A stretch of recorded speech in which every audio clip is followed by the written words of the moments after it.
Most people have heard of Lawrence of Arabia and the romantic tale of his involvement in the revolution that liberated the Middle East from Ottoman rule during World War I. But few people are aware that behind TE Lawrence there stood an even greater champion in the cause for freedom. And no, it wasn't some moustached army general or cigar-chomping politician. It was a woman. The first ever to graduate with first-class honours from Oxford. One who spoke 6 languages, had climbed the highest mountains in Europe in her underwear, was an accomplished archaeologist, surveyor and photographer. A scholar of both Arab and Persian ancient poetry, she conducted 6 separate expeditions into the forbidding deserts of both Mesopotamia and Anatolia, had met virtually every tribal sheikh and warlord in the region, and was treated by them as a princess and honoured guest. It was Gertrude Bell who provided accurate maps, intelligence, and favourable contacts to both Lawrence and the British High Command, and was instrumental in the success of the Arab Revolt. If you're just a little bit curious about this incredible woman who dared to go where few Western men had ever been, then join us as we dive into the life and times of Gertrude Bell, scholar, mountaineer, spy, and kingmaker.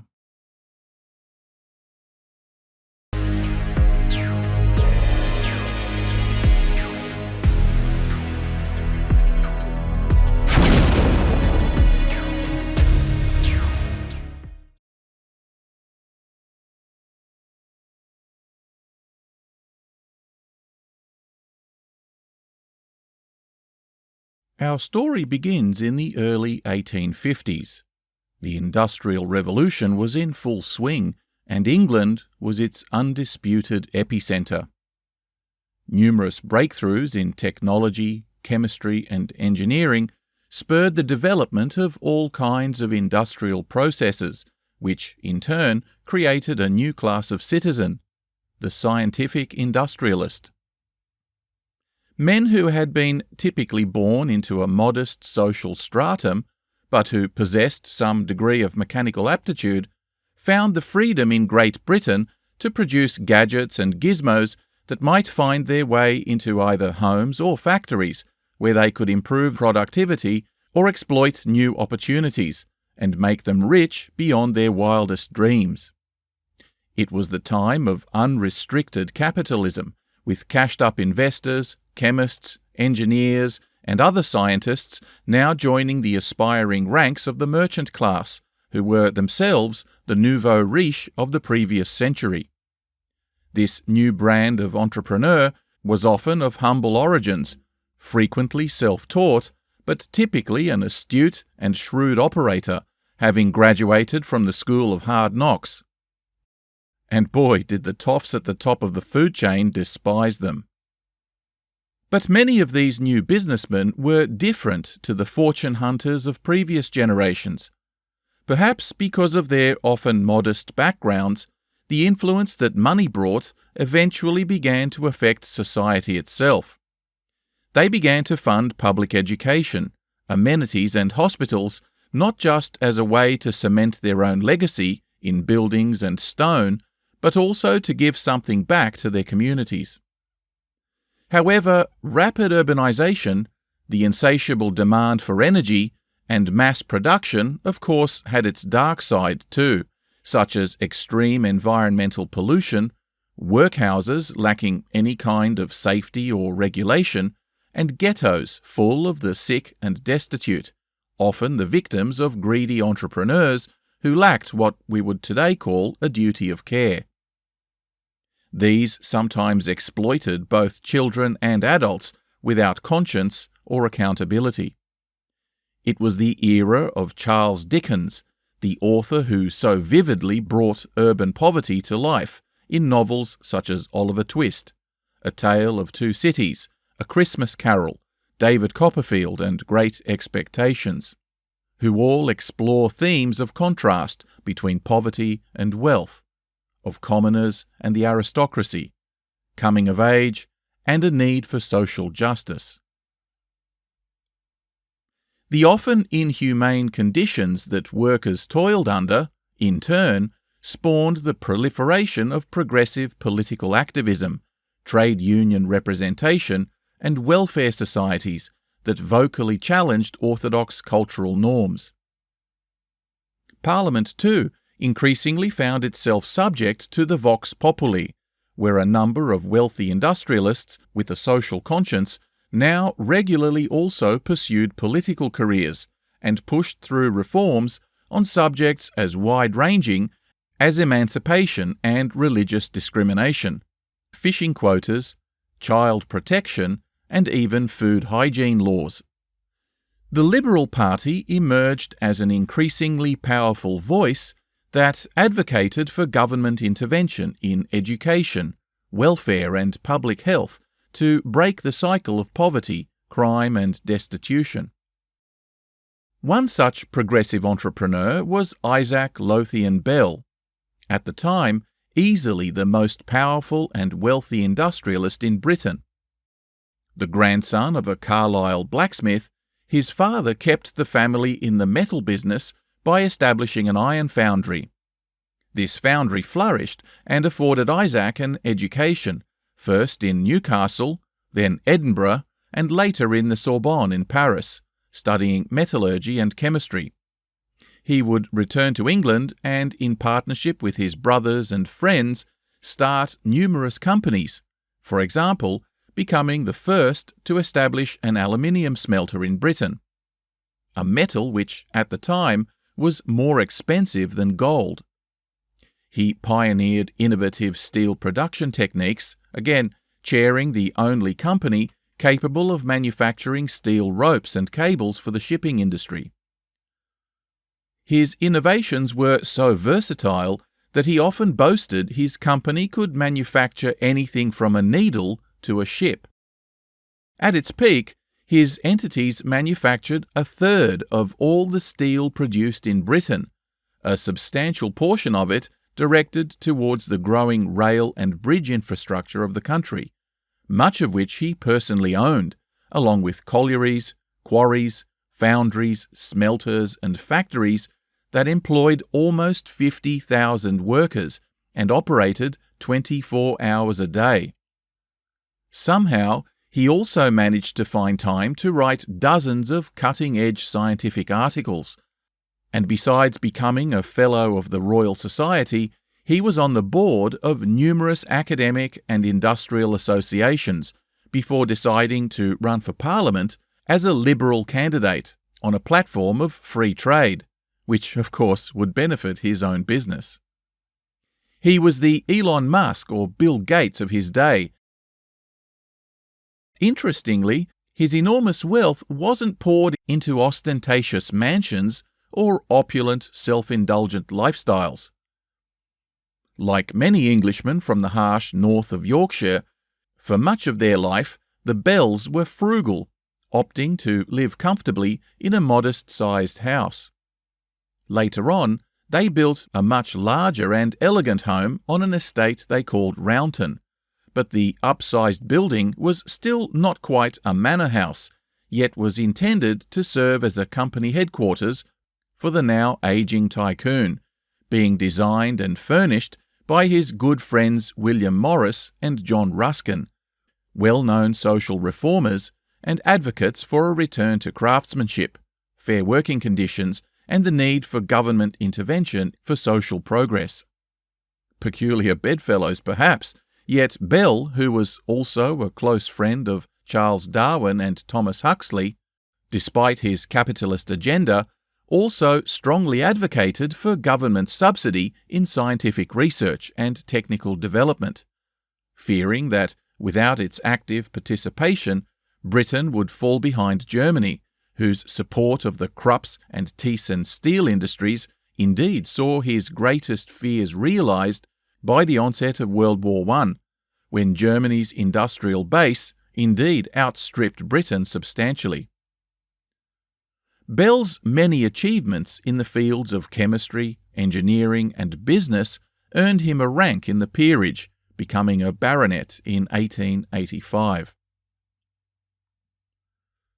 As you might expect, Isaac Lowthian Bell ruled his family with the same kind of iron fist and stern discipline that he ran his companies. A strict and curmudgeonly father, his children were far from spoiled, and his son Hugh, despite growing up in his father's shadow, with little time or affection shown to him, would step into the family business on his father's death and take seriously the important relationship between employer and worker. Hugh was an altogether different individual to his father. He attended many of the same universities, studied most of the same subjects, and when he returned to England, immersed himself at the grassroots of the business, getting to know all the intricate details of the vast conglomerate of companies that the family operated. He was no freeloader and could be frequently seen pacing the floor of foundries or inspecting the coalface in the quarries. Unlike his father, he knew many hundreds of his workers by name and took a much more active role in their welfare than did Bell Sr. Hugh instituted a huge program of building workers' housing estates, schools, libraries, and public halls that would provide a community hub for his employees.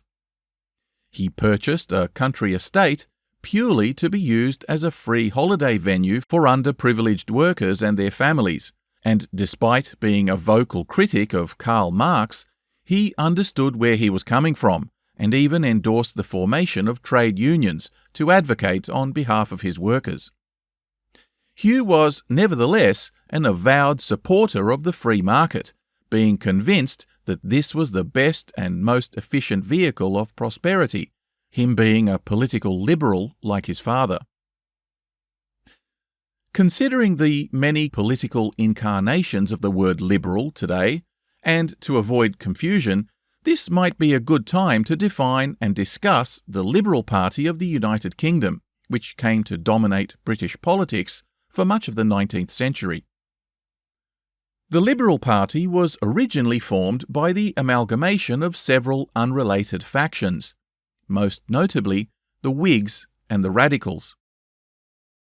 The Whigs were an aristocratic party formed in the 17th century, whose central motivation was to oppose absolute monarchy and to support a constitutional one with power vested in the Parliament instead of the ruler.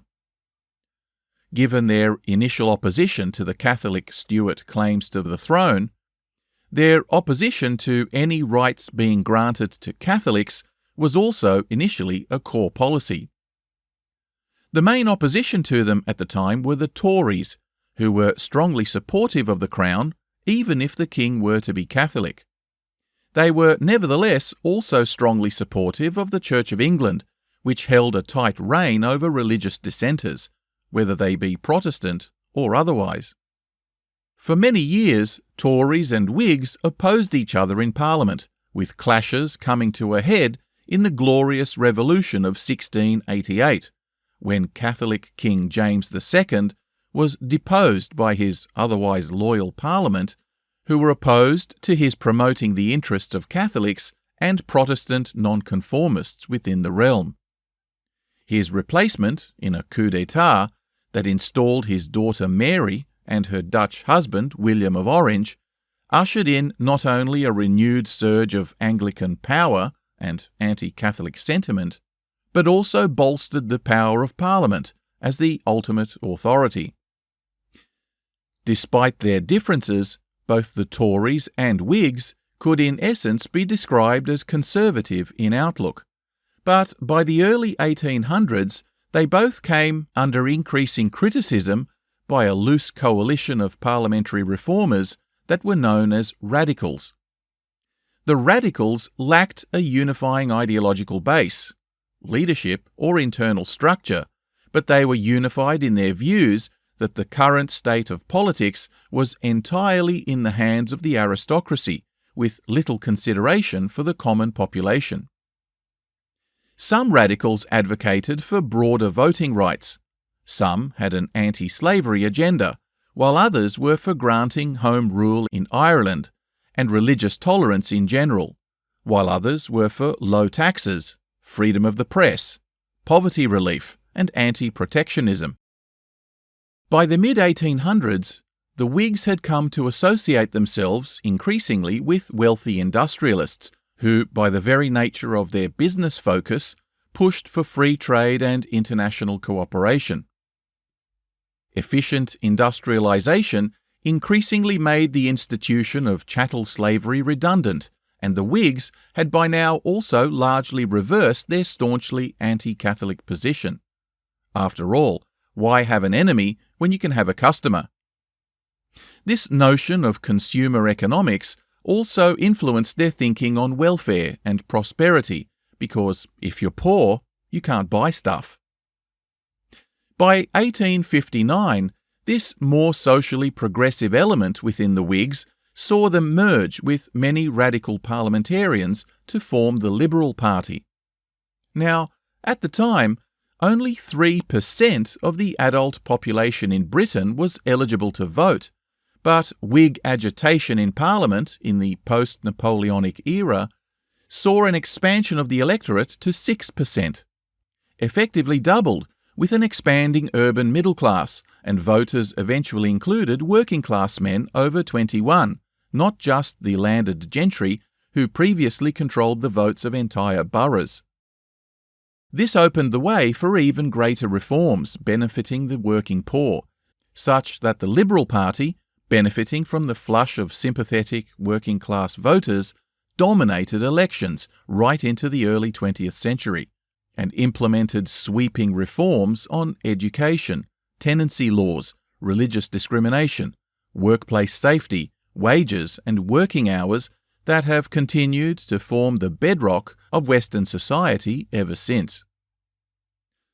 But by the turn of the century, many disparate elements within the party saw it eventually fracture, while the Tories, now increasingly feeling the need to cater to a new class of voter, themselves began to soften their stance on many previously hardline issues, such that they too moved to a much more moderate, though still conservative position. Large numbers of Liberals who were opposed to excessive government intervention eventually abandoned the party to rejoin this more centre-right Tory party, which eventually morphed into the modern Conservative Party. It was now composed not only of the upper classes, but more broadly commoners of the middle class, including shopkeepers, businessmen, and professionals.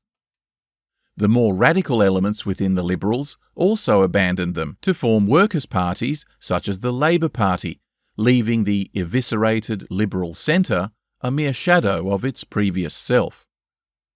This merging and fracturing of frequently opposing ideological elements is why the Liberal Party, in some countries like Australia, sit on the conservative side of politics with what might be referred to as a classical liberal agenda, while in others, such as the United States, they sit on the socialist left in what can be regarded as social liberalism. But in the UK, where the Conservative Party essentially absorbed all the classical liberal elements, the Liberal Party itself ceased to exist as a distinct entity, with its several subsequent reincarnations being of little ongoing political consequence. But returning now to mid-19th century Britain, industrialist tycoons now saw to it that British coal, steel, rail and shipping fed the expansion of empire into Africa, India and beyond, while at home, the changing political climate saw a gradual shift from the opulent self-indulgence of the Georgian era into the more self-restrained and socially responsible atmosphere projected by Queen Victoria and her German husband Albert. Shouldering ever greater responsibility for the family's fortunes, at the age of 23, Hugh eventually married the daughter of a prominent local merchant, and their first child, Gertrude, was born in 1868 at the home of the family patriarch in Washington New Hall. But the young couple were desperate to make a home for themselves, eventually moving into their own socially conscious, web-designed seaside home at Redcar near Middlesbrough, where Hugh would be close to the industrial heart of their business. Despite being the sixth richest family in Britain, the home, though stately, was hardly a sprawling mansion, with Hugh being equally frugal as his father. Unlike the pater familias, Hugh Bell was an affectionate husband and a doting father, always making sure to be home on time and spending quality time with his family. But the idyllic life soon fell apart when his wife died shortly after giving birth to Gertrude's brother Maurice in 1871. Distraught at the loss, Hugh was for some years a broken and lonely man whose sole joy was taking long walks on the beach with Gertrude, while an aunt moved into the residence to help raise the children while he was away on business. As time went on, father and daughter developed an unbreakable bond of trust and affection, but the magnate's sisters were nevertheless busy behind the scenes, scheming to marry him off again, because in their eyes he was far too eligible a catch to remain a young widower. So it was that they introduced him to the daughter of a prominent physician, Florence Olive. Florence was a cultured and accomplished classical musician who had grown up in Paris, where her father served in the British Embassy. When he suddenly died, she and her mother were forced to return to London, where the drab climate and dreary social scene contrasted with the colourful and vibrant culture of Paris. She was, in her own way, as miserable as Hugh, and when his sisters orchestrated a meeting, they both were somewhat reticent. Yet Florence later described her thoughts upon seeing Hugh for the first time, as his being beautiful, yet very sad. For his part, Hugh was deeply concerned that Florence would be miserable living in the polluted industrial heartland of England, far away from the London elite and its cultural centres. You can just imagine the level of snobbery that must have existed when one of the richest men in the world fretted about being accepted into high society. It was as if money only made your effrontery worse. But Florence, too, was in many respects a misfit. Homesick for Paris, she also found it hard to integrate into London society, being neither particularly wealthy nor of genteel heritage. But perhaps more importantly, like Hugh, she was very family-oriented, and significantly, she loved children. Hugh gradually warmed to the idea of marrying again, and soon enough they tied the knot, in a low-key ceremony, spending a short honeymoon in the United States, visiting Florence's sister and her husband, Frank Lascelles, a senior diplomat working at the British Embassy in Washington, D.C. Upon their return, Florence rolled up her sleeves and determined that if she couldn't live in Paris, she was going to bring Paris to Middlesbrough. She instigated regular tea parties in the garden, to which she invited prominent local couples. But Yorkshiremen, it goes without saying, are not like Frenchmen, and they generally hated dressing up, let alone attending parties, such that their wives almost always came alone. Yorkshire women, too, were not what she expected. They spoke little and bluntly. They were as frugal with their words as they were with their money, neither offering nor entertaining small talk without significant effort made to engage them. But Florence persisted, and the local ladies, seeing no agenda outside of socializing, eventually warmed to her, such that garden parties soon became a regular highlight at their home.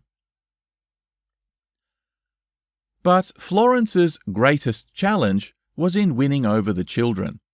Maurice, who had no memory of his mother, warmed to her quickly, but Gertrude, already a feisty and precocious girl, had little time for rules and regulations. Before Florence arrived on the scene, Gertrude had already developed a strong independent streak, which was only strengthened by the doting and permissive attitude of her father. A string of governesses had resigned, unable to rein in the boisterous and adventurous child. Florence quickly came to realize that taking a hard line would make her own life a nightmare, so she chose her battles carefully and focused on building their relationship rather than laying down the law. Just as well, because Gertrude was not the kind of child who could easily be forced to conform. She was busy climbing trees, galloping horses, and getting dirty in the gardens, helping the workers plant flowers. On numerous occasions, she would encourage her younger brother to jump off high walls, climb onto the roof, or race on horseback, with Maurice often ending up with bruises and concussion as a result of trying to keep up with his older sister. But here too Florence patiently persisted and somehow fostered a love of style and fashion in the young Gertrude, as well as an interest in music, literature, and the theatre, with the children regularly putting on plays to entertain the adults. It wasn't long before Gertrude began calling her mother, and though she was always very careful to avoid being labelled as the evil stepmother, this prudent exercise of discretion in winning over the willful young Gertrude eventually paid off as their relationship deepened, though it would never approach the limitless affection she had for her father. For her part, as she matured, it was clear to Gertrude how much Hugh loved Florence, and how happy she made him. To her credit, Gertrude didn't view this as a threat to her own relationship, and her lack of jealousy was, in turn, appreciated by Florence, who loved her like a daughter. Indeed, it wasn't long before Florence gave birth to children of her own: Hugo in 1878, Elsa in 1879, and Molly in 1881. With these children too, Hugh, though often away for days at a time, threw himself into the joys of fatherhood, playing chasing games, climbing trees, and wrestling on the lawn with them, while their mother looked on fearfully lest somebody got hurt. Gertrude appears to have accepted this enlarged family, again without too much jealousy, becoming particularly close to Hugo in future years, though she was by now becoming increasingly restless and in need of greater stimulation. Now, there was a prevailing medical belief in England at the time that the physiological constitution of females differed significantly from males, such that excessive mental exertion, while negligible in its effects on men, was detrimental to the health of women. Numerous books had been written attesting to the apparently indisputable fact that academic study was so harmful to the fairer sex that it would manifest itself in physical disease, possibly even death. For adolescent girls in particular, education was considered to be a serious health risk, and that the onset of puberty, with its attendant menstrual strains, would cause them to lag behind boys in academic capacity. It was considered best practice to homeschool young women in the art of conversation, basic arithmetic, music, and, at best, literature, which, along with handicrafts such as needlework, would provide the necessary foundations for them to snag themselves a decent husband, and then to competently run a household. While we of course view this today as entirely preposterous, it's perhaps salient to note that the loss of iron during menses frequently leads to substantial anemia in women, with its concomitant symptoms of fatigue, weakness, general malaise, and often mental fogginess.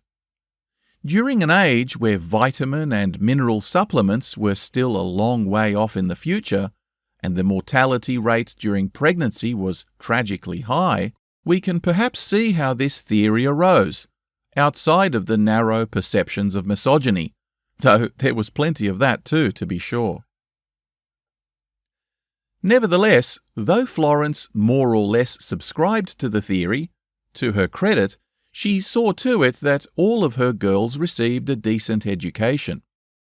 But by the age of 15, Gertrude, who was thought to have had a photographic memory, was so far advanced of her homeschool tutors that she was literally becoming unbearable to live with. So Florence felt compelled to enrol her in a prestigious ladies' college in London, which she found similarly odious, stifling, and restrictive in its academic offering, being, again, more geared towards exposing girls to potential husbands than to any kind of academic or professional career. Indeed, it was originally an institution set up for training domestic governesses. The students would be chaperoned to galleries, theatres, and gardens, and the courses of instruction that attended those outings were largely oriented towards making them into good conversationalists rather than scholars. Despite these limitations, Gertrude excelled in both poetry and history, such that her teachers were all in agreement that she should be allowed to enrol for further study at Oxford, which was, at the time, still a completely masculine domain. Both Hugh and Florence had their reservations, but Gertrude's teachers were so impressed by her talents that they persuaded the parents to relent, and at the age of 17, she entered Lady Margaret Hall, one of only 2 marginal colleges for women at Oxford, where she frequently butted heads with her condescending professors, yet in just 2 years, nevertheless became the first woman in England to graduate with a first-class honours degree in modern history. Meanwhile, her stepmother Florence was no slacker either. She had long been immersed in investigating the living conditions of foundry workers employed in the family business. As I mentioned, the Bells were unusually invested in the welfare of their workers, with Hugh being a true believer in the emerging ideology that established a duty of care by both employers and the government in the well-being of the working class. Florence took her role as wife of the CEO seriously and was front and centre in the building of recreation halls, theatres and parks where workers and their families could enjoy some downtime together, away from the pubs and gambling dens that were such a drain on the health and morality of society. She formed a number of women's auxiliaries that assisted mothers with the care of their children, and provided hot meals and clothing to families in need. Among British workers, those employed by Hugh Bell were the best paid in the country, and there was much hope that its successes would be replicated both by other companies as well as rural farming estates that were typically owned by aristocrats. Florence would often recruit Gertrude during her holidays to assist her in interviewing housewives, writing down their stories, tabulating their family budgets, and gathering statistics that she would eventually publish as a clear exposé on the plight of the poor, who were typically reviled by the middle and upper classes as somehow being responsible for their own squalor.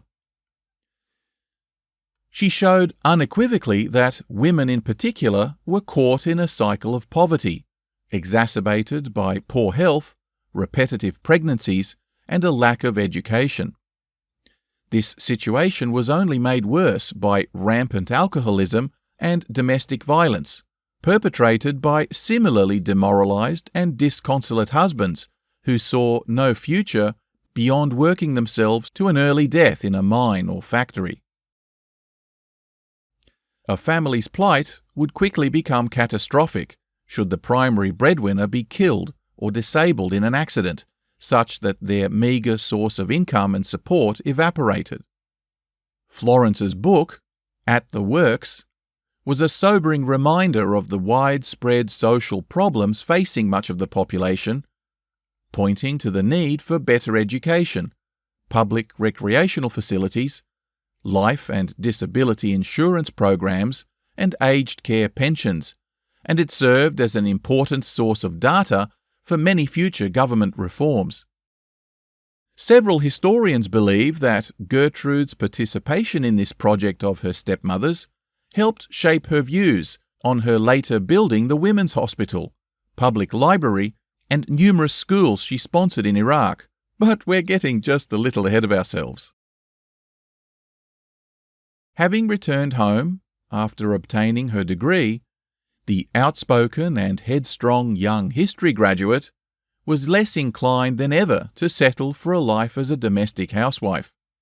So Hugh and Florence decided it was best for all concerned to send her on the obligatory European tour, where she could both satisfy her desperation to escape the mundane and perhaps increase her exposure to potential husbands. So it was that she was dispatched to Paris, where she would be met by her cousin and escorted on a grand tour to Eastern Europe, where her aunt and uncle, the Lascelles, were now working in the British Embassy in Bucharest, Romania.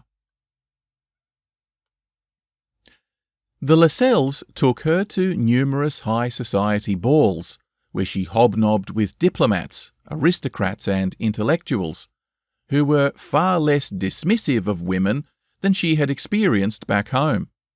Here, it was perfectly acceptable even for divorced women to attend balls, and they were treated with no less respect and attention by men than debutantes such as Gertrude.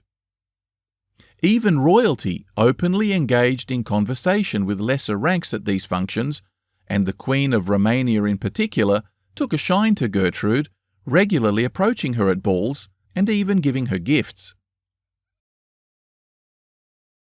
After some months enjoying the social scene in Romania, she eventually made her way back home, where Florence was desperate to domesticate her by entrusting her with babysitting duties and home economics responsibilities. You see, in repressive Victorian England, morality was heavily bound up with duty. It was considered to be a woman's duty to keep a good household, to nurture and groom her children, and to promote her husband's good name. Women who were more concerned with pursuing their own personal interests, or worse, a career, were seen as fundamentally abrogating their duty both to their family and society, and hence were viewed as immoral. If we turn to Dickens once again, we can see the portrayal of such a woman, Mrs. Jellyby, in his novel Bleak House, a woman who is obsessed with supporting missionary and civilizing work in far-away Africa, yet whose own house is a mess, her marriage a shambles, and whose children suffer from neglect. In this novel, Dickens was mocking the female activist and highlighting the old adage that charity begins at home. It wasn't lost on Florence, and indeed a growing number of socialites who held the keys to Gertrude's admission into privileged circles, that she was fast becoming a subject of scandalous gossip. Made all the worse when she would regularly contradict a speaker at a dinner party and interject her own political opinions, leaving the other guests aghast at her presumption. That's not to say that she didn't like to dress up, go to balls, or dance the night away. Indeed, she did, but by the age of 24, she had become such an intimidating prospect to most men that there were few brave enough to consider a relationship with her. Her outspoken and frequently contrarian and belligerent attitude torpedoed any chance of being proposed to in London. So it was that when she heard that her uncle, Frank Lascelles, was about to take up the ambassadorship in Tehran, she threw herself into studying Persian, and when she visited him at the embassy 6 months later, in 1892, she knew enough of the language to get around.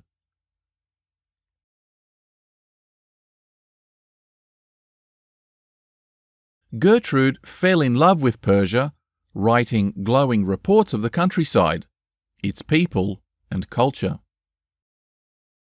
Oh, the desert around Tehran. Miles and miles of it, with nothing growing, ringed in with bleak, bare mountains, snow-crowned and furrowed with the deep courses of torrents. I never knew what desert was till I came here. It is a very wonderful thing to see. And in the middle of it all, out of nothing, out of a little cold water, springs up a garden. Such a garden. But the desert wasn't the only thing she fell in love with. There was a young consular assistant who was assigned to escort her by the name of Henry Cadogan, who, like her, was in love with Persia, and he would take her on trips to historical ruins as well as read love poems to her from the famous 14th century mystical Sufi poet Hafiz.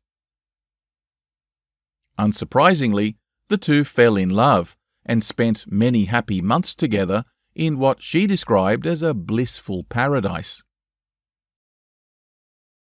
He soon proposed to her, and she accepted, writing home to ask permission. But their hopes were dashed when her father Hugh wrote back some agonizing months later, denying his permission and crushing all hope for a wedding.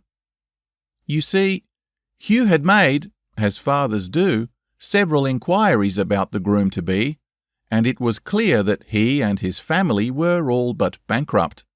And worse, though he would never tell her, Hugh had discovered that Henry was an addicted gambler and carrying substantial debts back home. There was no way Hugh could sanction a marriage to such a poor prospect, given that neither of the young couple was in any position to run a household or raise a family without substantial support from Hugh, who was himself still on the payroll of his own tight-fisted father, the family patriarch Isaac. Worse still, the railroad and steel industries were taking a hammering from foreign competition, and shares in their companies had recently plummeted. Despite his well-known philanthropy, Hugh was concerned that the party would be soon over for him too. There was nothing for it but to have the heartbroken Gertrude return home, and this seems the only time in her life that she would willingly submit to the ultimatum of anyone. It perhaps shows how much faith she had in the judgment of her father that she would go against the force of desperate love not to disappoint him. Both Hugh and Florence felt her despair and encouraged her to write a book on her travels to Persia, just to keep herself occupied. But less than a year from having returned home, news reached her that Henry had died from pneumonia, having fallen into a freezing stream while fishing. The shock of his death devastated her, and the grief over his loss would consume her for years afterward. Her travel book, Persian Pictures, was a dud, but Henry's death inspired her to resume her language lessons and to make a particular study of the poet Hafiz. The name Hafiz, or Hafez, was a name the poet earned while still a youth, when he was reputed to have learned the Quran completely by heart. The word Hafiz means protector, and in this sense, people who were able to memorize the entire holy book were considered protectors of its contents from corruption. The poet was born into a modest family in Shiraz, Persia, or modern Iran, around 1320. The Mongol conquests of the Middle East, particularly the sack of Baghdad in 1258, had a profound impact on the religious life of local Muslims. This event marked the end of the Islamic Golden Age and had significant consequences for the political, cultural, and religious landscape of the region. The Mongol invasions affected the balance of power between Sunni and Shia Muslims. The Abbasid Caliphate, a Sunni institution, was significantly weakened, and the Mongols, who were initially seen as potential allies by some Shia communities, eventually turned against various Islamic factions and heightened tensions between the two groups. The period following the Mongol invasions also saw cultural and religious syncretism, as various local traditions and practices blended with Islamic beliefs. This syncretism, influenced by factors such as Mongol rule, Turkic migrations, and Persian cultural influences, contributed to the rich diversity of Islamic religious expressions, particularly a resurgence of mysticism that was a feature of animist religious practices of the invading foreign armies. It also contributed to an increasing interest in mystical and spiritual aspects of Islam. Sufism, an Islamic mystic and ascetic movement, gained popularity as a response to the social and political chaos. Sufi orders provided a sense of community, spiritual guidance, and solace during turbulent times. The emphasis on personal piety and direct connection with the divine resonated with many Muslims seeking a deeper, more personal experience of their faith. Tradition holds that while the young Hafiz was working as a delivery boy for a local bakery, he was dumbstruck by the sight of a beautiful noblewoman he almost ran into while on an errand. Falling head over heels, but knowing that his love could never be requited, he would sit in deep meditation on his love for her for some time, when it's claimed he was eventually visited by an angel, who, in subsequent meditations, helped him to transform his love for this lady into a mystical love of the divine, and his future poetry would be heavily infused with metaphors of both physical and spiritual yearning. Hafiz would write much of his poetry in the form of ghazals, an Arabic style of lyrical writing from the 7th century, which were particularly noted for their romantic themes of unrequited love, yearning, and the pain of separation. He became a master of this style and incorporated a spiritual and religious dimension, where every word had a possible mystical as well as romantic connotation that added multiple layers of interpretation. Hafiz was a celebrated poet even in his own time, and became an enormous influence on writers throughout the Muslim world, and even beyond, being loved by Western poets too, such as Thoreau, Goethe, W.B. Yeats, and Ralph Waldo Emerson, as well as the Indian poet Rabindranath Tagore. He has often been called the Persian Petrarch, given his dedication to romantic themes, and is considered a national treasure in Iran, where tens of thousands of visitors flock to his mausoleum in Shiraz each year to pay him homage. Because his poetry is so full of ambiguous meanings and layers of deep symbolism, translations into other languages have always been fraught with difficulty, with no two versions agreeing on even a single stanza. Gertrude, characteristically, threw herself into the task, and it may be that both her deep affection for the country and passionately tragic love affair with Henry gave her a perspective that others perhaps didn't have. Gertrude's biographer, Georgina Hayil, believes that her much-praised translation of Hafiz was all the greater for the deep sense of grief she herself infused into the translation. When he found it easy to depart, he left the harder pilgrimage to me. O camel driver, through the cordage start. For God's sake help me lift my fallen load, and pity be my comrade of the road.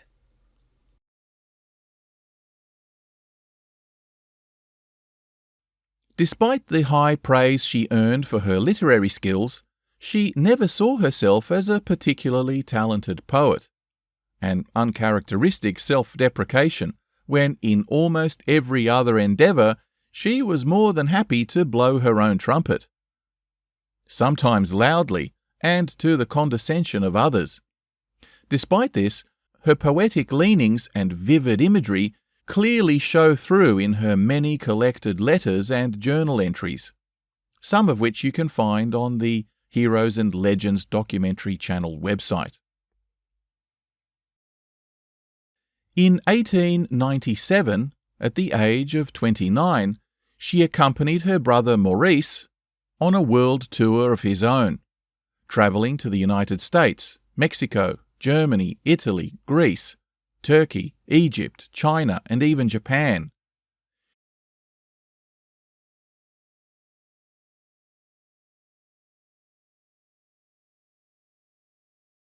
On a family trip to Europe in 1897, the Bells made their way to the French alpine region of des Écrins, where she and her father Hugh did some hiking in the mountains.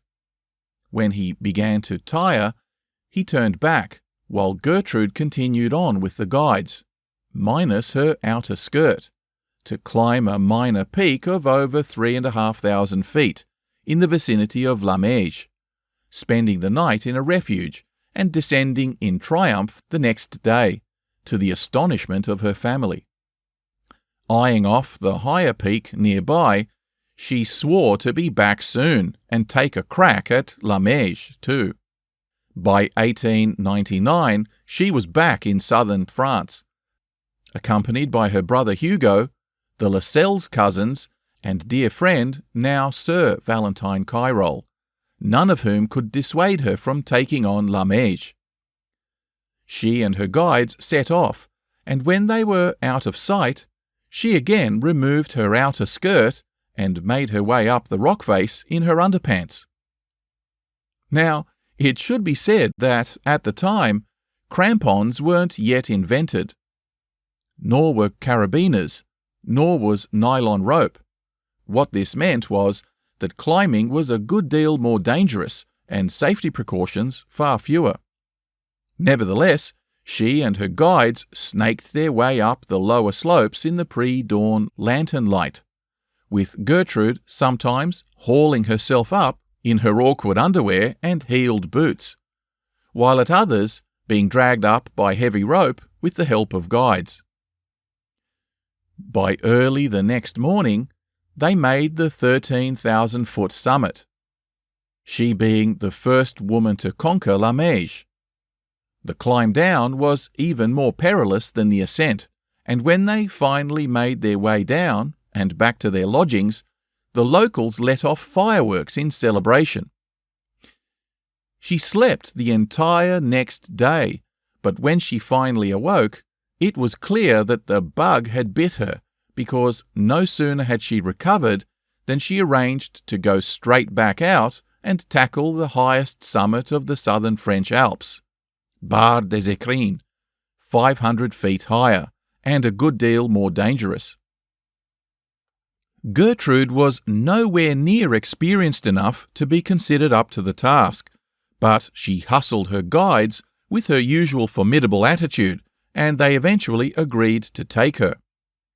This time, she took a pair of male trousers, which she wore under her skirt, and which again was whipped off the second they were out of public view. Despite nearly freezing to death, spraining her foot and shredding her pants to bits, 19 hours later, they descended back down to civilization, the worse for wear, but with another conquest and another first for women under her belt.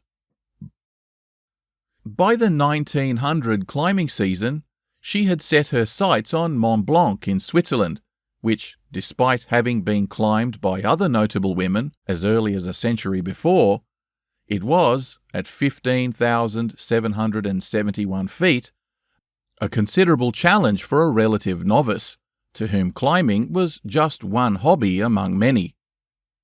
She said that she had decided to climb it because while she was taking breakfast at Lake Geneva one morning, its lofty white peaks just seemed to be mocking her. Not only did she nail Mont Blanc, but in the same season, with the help of her now loyal guides, she also bagged another 2 peaks, Grépon and Dreux. Gertrude Bell was now becoming quite the celebrity lady climber, and quickly set her sights on the Bernese Alps and its long, craggy line of savage peaks and high rock-faced towers. First, she conquered the Schreckhorn, and then decided to systematically tackle the multiple peaks of the Engelhörner Range, the jagged and brutal limestone mountains made famous by Arthur Conan Doyle, as the place where Sherlock Holmes plummeted into the misty abyss of the icy Reichenbach waterfall.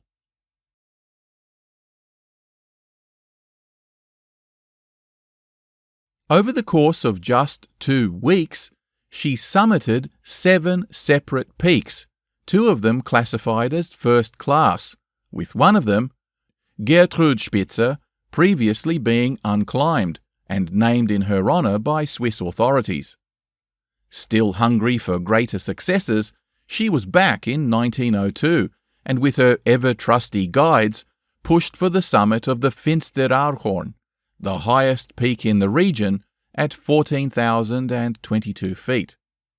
But first, they warmed up with an ascent of the as-yet unconquered Schreckhorn-Lauteraarhorn Traverse, where they ran into a German lady climber by the name of Helen Kunze, hoping for a world record of her own.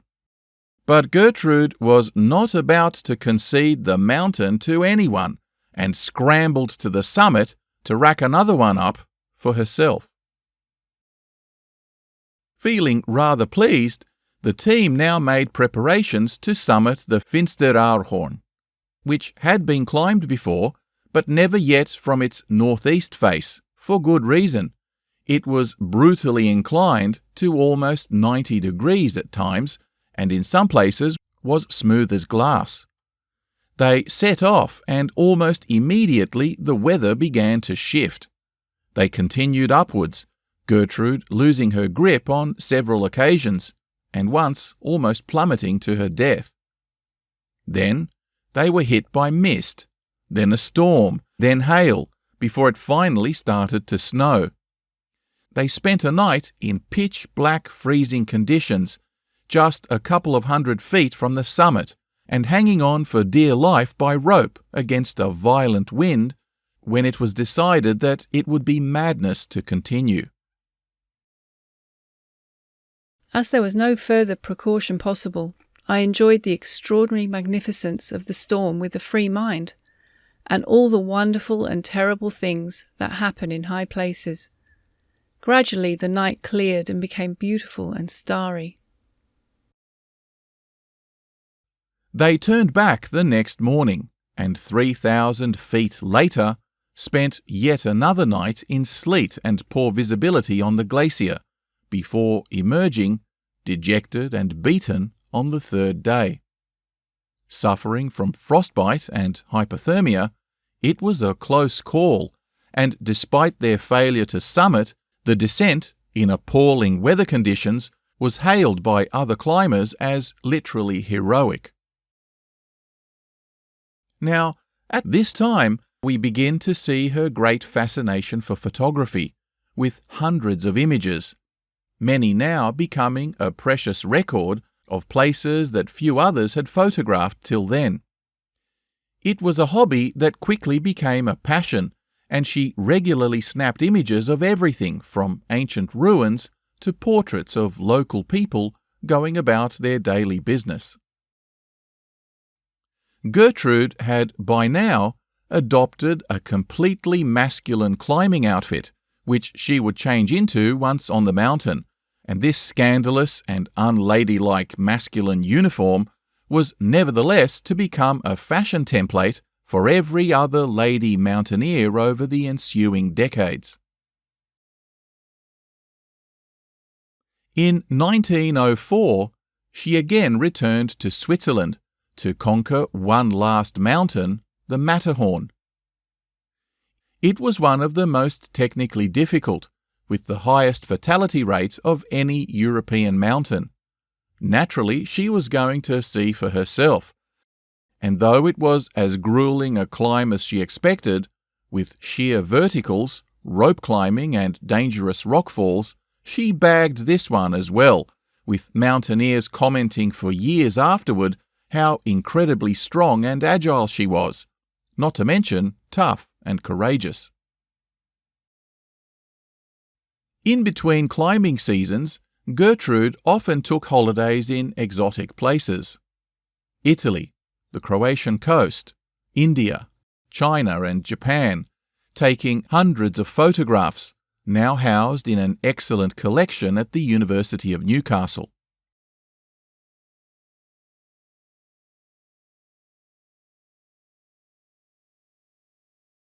In 1899, Nina and Charlotte Roche, childhood friends whom she had previously met up with while in Tehran, and Nina now married to German diplomat Friedrich Rosen, invited her to visit them at their new consular post in Jerusalem for Christmas.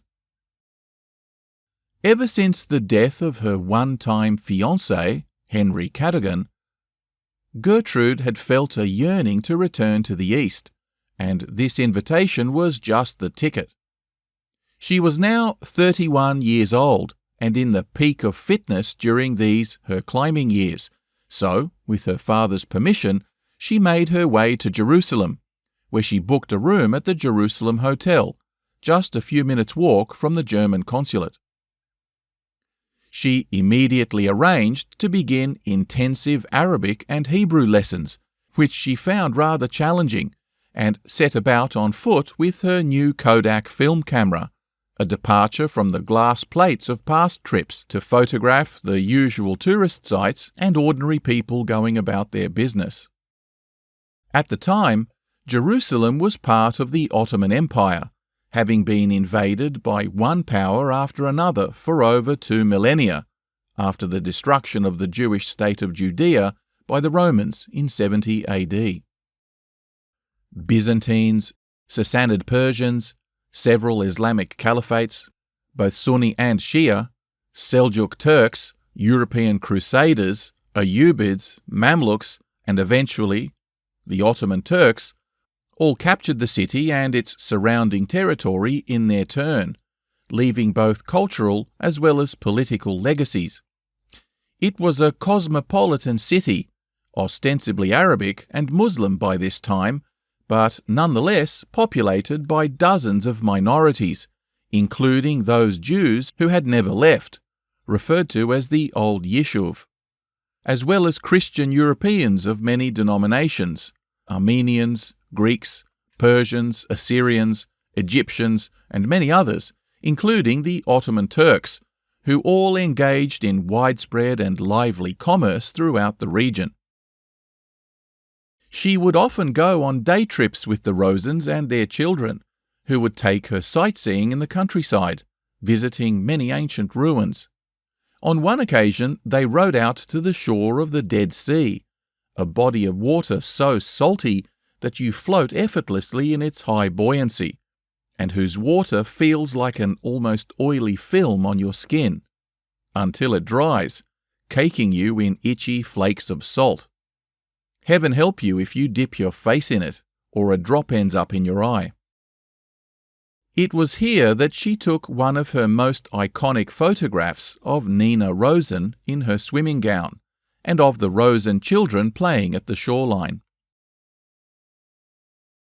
These excursions fired her imagination to explore further afield, so she purchased a horse, which she scandalously rode like a man, not side saddle. In March of 1900, she decided to spend a few days riding south along the Dead Sea to the hills of ancient Moab, in today's Jordan, and hired her first caravan of 3 companions, a cook and 2 mule drivers, none of whom spoke English, which pushed her Arabic practice to the max, much to their amusement. After several days' travel, they had reached the old Crusader fortress at Kerak. During regular letters home, titled From My Tent, she described vast colourful fields of flowers, Bedouin black-tented camps, and beautiful unveiled peasant women with long blue gowns, tattooed faces, and plaited hair looping down each side of their face. Gertrude was exhilarated by both the extraordinary sights and the sheer freedom she experienced in these vast open spaces, much as she felt on the sides of mountains during her alpine adventures. She'd been in the saddle for 8 days already, and noted that the maps she had brought along with her were full of inaccuracies that she now amended with annotations and fresh measurements. She then decided, on a whim, to push south into Petra, the ancient caravan trading hub famous for its beautiful architectural facades carved into lonely sheer red cliffs. The charming facade, the most exquisite proportions, but time has worn them, and the weather has stained the rock with exquisite colours. It wasn't long before she was intercepted by a Turkish patrol who demanded her papers. It seems that it was necessary to procure permission to venture out into the more remote areas, so she bluffed her way through it and requested an escort to the local governor, who she said would vouch for her, rightly guessing that the officer was unable to alter his patrol route. Instead, he continued on his way, but assigned her a soldier to act as a safety escort, which was just as well, because they soon found themselves completely surrounded by warriors of the fierce Beni Sakr tribe, who would have robbed and shot the lot of them had the Turkish soldier not been among them. There were 3 lessons she learned that day. Know exactly into whose territory you are riding into. Go straight to the tent of the sheikh in charge and pay your respects. And if in doubt, bluff, and bluff hard. So it was that, having been manhandled by what she thought were bandits, she bluffed her way into the sheikh's tent and then apologized and grovelled her way out of trouble. But the desert warlord was astonished at the sight of her, and guessed that she must be the daughter of a powerful ruler, to be allowed to travel so indiscreetly on her own, without protection or a chaperone. So he treated her with the greatest courtesy and respect, assigning her one of his own men to guarantee her safe passage back. And this was yet another lesson learned. A chaperone from the ruling local tribe is an imperative if you want to avoid having your head shot off for trespassing. Raiding and banditry was a perfectly normal occupation in the desert, and the costume of your guide, seen at a distance, can mean the difference between life and death.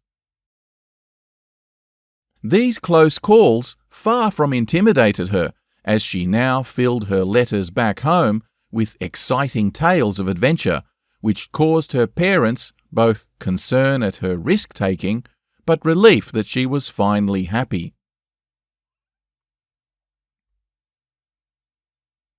Anyway, after 135 miles and 18 days on horseback, she finally rode back into Jerusalem, sunburned, sore, and dusty. But she was now a woman on a mission to see as much of the Levant as she possibly could, and fill in the many blanks and map inaccuracies as she could find.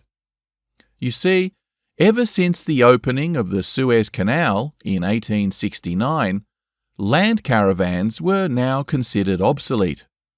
Steamships could carry huge amounts of cargo, quickly and efficiently, from the Mediterranean into the Indian Ocean, safely and cheaply. Consequently, few Europeans, outside of archaeologists and Orientalist scholars, took any interest in the vast swathes of desert that was the home of nomadic herdsmen and warring Muslim tribes. Soon after her return, the Rosens had planned another multi-day excursion, this time north to Bosra, which had an interesting Roman ruin with an avenue of colonnades.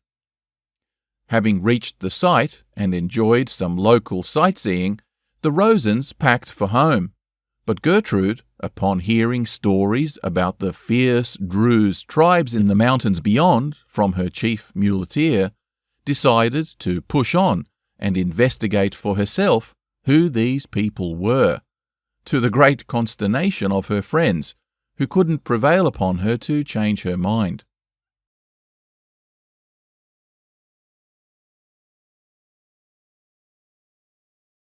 Now, the Druze are a religious and ethnic minority with a distinct cultural and religious identity.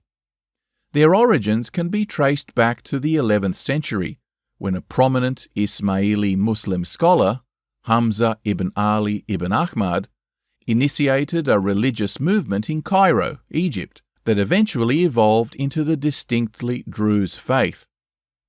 The word Druze is thought to derive from the name of one of their early preachers, Muhammad bin Ismail Nashtakin ad-Darazi. Darazi was no angel, however, and was assassinated after he caused riots in Cairo.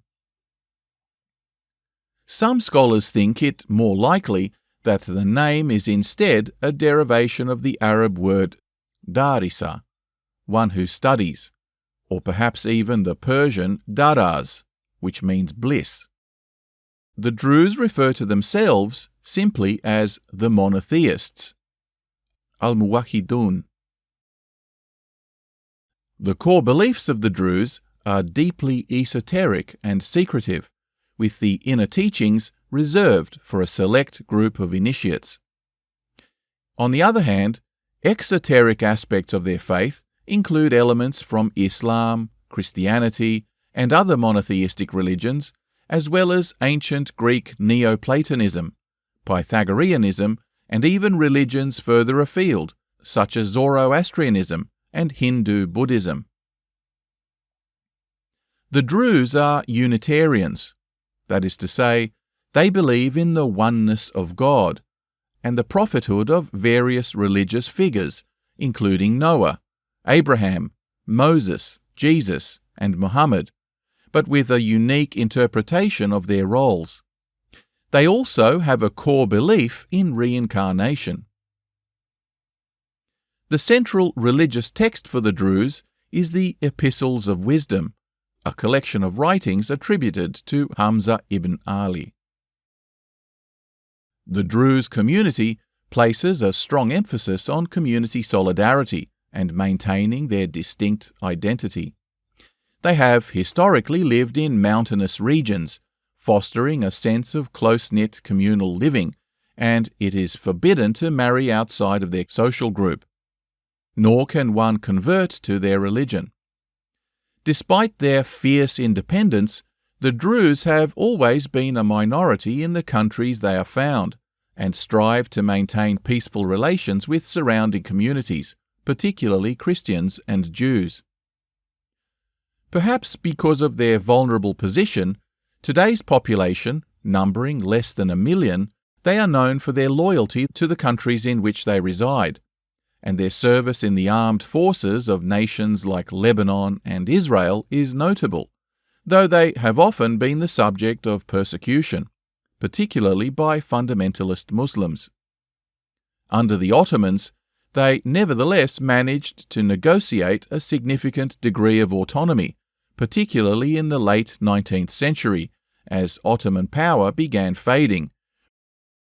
But they were still viewed with suspicion by the authorities who feared them as much as they despised them, and by the time of Gertrude's visit in 1900, there was such strain between the government and the Druze leadership that the mountains had become a hotbed of discontent and simmering rebellion.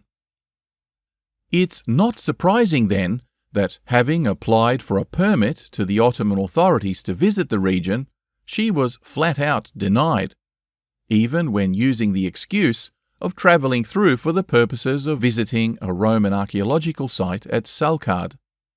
Just to make sure she got the point, that evening she was visited at her campsite by government officials, who warned her to clear out the next morning. So when the visitors departed, she had her men, the same crew she had used the previous trip, pack the entire camp, and they hurriedly departed in the middle of the night, to avoid the inevitable official escort that was sure to show up the next morning. But far from going home, they headed south, bypassing Salkard and circling wide, out of sight of government checkpoints, and then up into the mountain villages, and straight for the town in which the Druze sheikh lived. It was a tactic that would ensure success in many of her future adventures. Far from hostile, the Druze leadership greeted her with friendliness and generosity, and her direct insistence on paying her respects to him established her as a person of some importance. The elderly sheikh, Yahya Beg, was no friend of the Ottomans, having just been released from 5 years in a Turkish jail. He was impressed by her spirit and had his men, whom she described in her letters home as tall and very handsome, escort her to all the archaeological ruins in the area and onwards to the end of his territory. She now continued north for a resupply in Damascus, before her small caravan now carried on through dry and dusty conditions to the ruins of Palmyra. Palmyra was an oasis city that had existed since Neolithic times, and for most of its life served as a hub for caravans of merchants on one of the many silk roads to the east. By Roman times, it was quite a prosperous city, and they too left their mark here, with the many colonnades and elegant buildings erected as a symbol of their authority. But in the 260s AD, the powerful Queen Zenobia, whose husband had managed to subjugate almost the entire Levant, from the Egyptian border all the way to Anatolia, took power after his assassination and expanded the Palmyrene Empire even further, annexing Egypt and declaring her empire's secession from the Roman orbit. Obviously, the Roman Emperor Aurelian wasn't about to tolerate this insult to his authority, so he marched his troops on Zenobia's capital, and after ferocious fighting, Palmyra fell to the Roman army in 272 AD. The queen was captured and sent to Rome in chains, where she died in exile 2 years later. Queen Zenobia was said to have been a tolerant and just ruler over her multi-ethnic and diverse empire, with some scholars even suggesting that her ethnicity was Jewish. She certainly made several edicts protecting Jewish temples in her domains. But her tolerance extended to all religions, where she ordered repairs of derelict Egyptian temples too, notably the Colossi of Memnon. She was one tough lady, so it's no surprise that Gertrude Bell, another tough woman taking on a man's world, was keen to visit the capital of this once mighty empire. Having explored the archaeological site and rested the caravan, the party headed back for Damascus along the main tourist highway, where she soon ran into a coach with several British women she had met back at the German embassy. Seeing her dishevelled, dusty, and riding astride like a man must have been quite the shock, but they sat together for tea and biscuits, and then she carried on with the caravan, no doubt giving the ladies plenty to gossip about. Soon enough they set up camp and observed the arrival nearby of a party of Hassineh tribesmen pitching their black tents for the evening. Their sheikh, a young and handsome man, paid her a visit, and she returned the courtesy a little later, sitting nearby on cushions, where she was treated to a performance on the one-stringed instrument called a rebab, accompanied by the recitation of lyrics to ancient Arabic poems. At length she made her exit, but when she returned to her campsite, her companions excitedly warned her that she had committed an offence by leaving so soon, as the sheikh had killed a lamb in her honour and was cooking it up for supper. To leave while a meal was being prepared was just bad form, and, moreover, it was appropriate for her to offer a gift in return. And not just any old thing. A sheikh was nobility after all, and for any aristocrat of the desert, only a horse or firearm would do. So she hurriedly took a pistol from her pack, wrapped it in one of her silk scarves, and sent it across to the sheikh as a gesture of goodwill. Fortunately, she was soon invited to return, and spent the next few hours before dinner listening to the desert gossip, as other tribesmen also entered the tent to pay their respects. By now, her grasp of Arabic was competent enough to converse and get the gist of which tribe was at war with which, who owed someone sheep, camels or horses, and who was going where to trade what animals. She was quickly becoming acquainted with the many various ethnic and tribal groups, writing down everything she was learning in detailed diary entries as she observed their courtesies, gestures, and customs while dining with them as an equal. The feast over, and diplomatic insult averted, she continued onward back to Damascus the next morning, pondering the many lessons on desert etiquette she had learned, and then on back to Jerusalem, excitedly sharing these stories with the astonished Rosens. She soon returned to England and resumed her mountain climbs, but returning to Haifa in 1902 for several months of intensive lessons in Arabic and Persian. In 1905, she would again return to Jerusalem, and this time was geared up for an even longer expedition, hiring several new muleteers who she found to be sulky and quarrelsome. She wound her way north again, but this time avoiding the Turkish authorities at Bosra altogether, often travelling on side trails. One memorable event she recorded, while in the Druze mountains back country, was a fierce storm that had completely washed out her tent, such that they all scrambled for shelter in a nearby cave. They were soon joined by several Bedouin of the Beni Sakr tribe, along with a couple from the Sherarat tribe, whose own tents were similarly washed out, and they all huddled together, soaking wet, when one of the Beni Sakr, the same tribe that had menaced her during her Petra trip, recognized her and exclaimed, "Mashallah, bint Arab," which she translated in her journal, "As God wills it, the daughter of the desert." She had, by now, become quite the rural celebrity, and soon enough, other local Arabs, referring to her as the Desert Queen, came along to pay their respects. Among them was a kinsman of the sheikh of the Daja tribe, who insisted on being her guide, or refik, during her traverse through the Druze territory. As the storm raged on around them, she listened to the banter of the huddled and drenched nomads, gradually coming to unravel the complex political interrelationships and characteristics of various local tribes, what the local alliances were, who had the best livestock, who had perpetrated the best raids, and speculation about revenge attacks. A raid, or ghazu, was an integral component of the Bedouin warrior culture.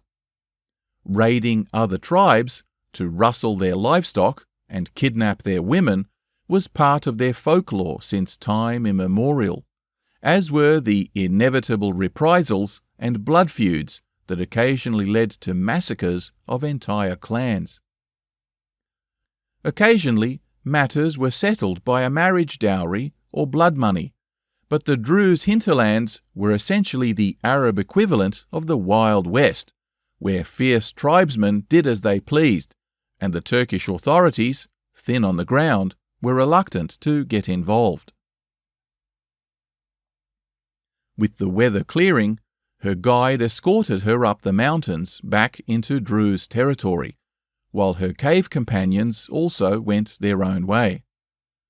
This time, having completely bypassed the authorities at Bosra, she finally got to see the ruins at Salkad, but the sheikh of the Darja, who had now extended his own protection over her, conveyed the sad news that the Sakhr tribe and their allies the Hawaitat had recently raided their Beni Hassan and Druze allies, killed several people, and rustled thousands of sheep and cattle, making off with dozens of tents and the harems of women within. Naively disappointed at missing the action, she wrote in her diary, "I could not help regretting a little the ghazu had not waited until today that we might have seen it." Nevertheless, the following night, she heard shouting and gunfire outside her tent, and cautiously emerged to see a bonfire with men and boys, brandishing swords and dancing around the fire, singing fierce songs of bravery and vengeance.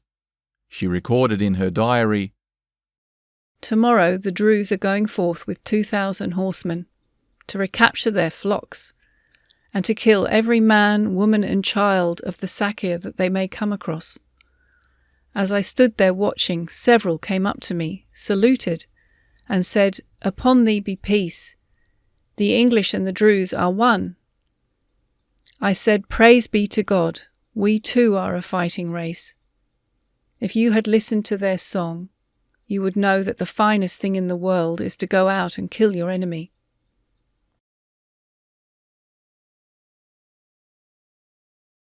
Back at the Darja Sheikh's tent, as his honoured guest, she was surprised at his broad knowledge of current affairs, and even English politics, to her delight, heartily commending the Gladstonian liberal policy of free trade.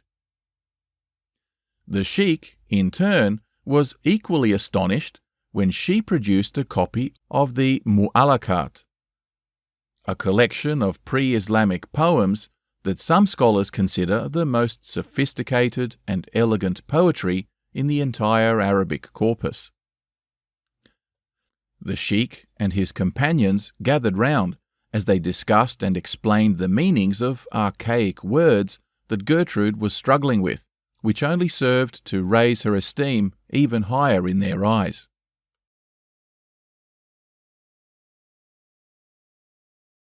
She never did hear what happened during the dawn raid of the revenge ghazu, but she pushed on northwards anyway to Damascus, and they were soon hit by a blizzard which blanketed the entire region in snow. The going was slow and arduous, yet by the time they got to Damascus, it was clear that news travelled fast. She became aware of a police agent tailing her, and by the time she got to Homs, she was mobbed by crowds of onlookers and barely managed to take a stroll through its famous bazaar, before hiring some Turkish soldiers to keep the crowds back. Despite her small caravan, it was clear that she was no ordinary traveller. While she wore a protective masculine coat, she nevertheless wore a dress and wide-brimmed hat, though it was often topped with a local keffiyeh. And when presenting herself before a sheikh, made sure of always dressing in the finest silk evening gowns, with furs, a parasol, and lavender perfume that lingered long after she had left.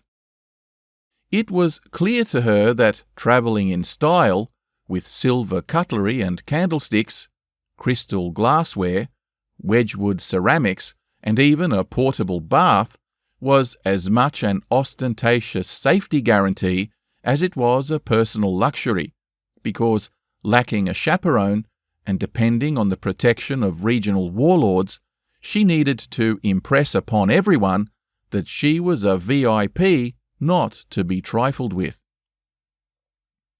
If she were molested in any way, her father would bring the wrath of the British Empire upon the perpetrators.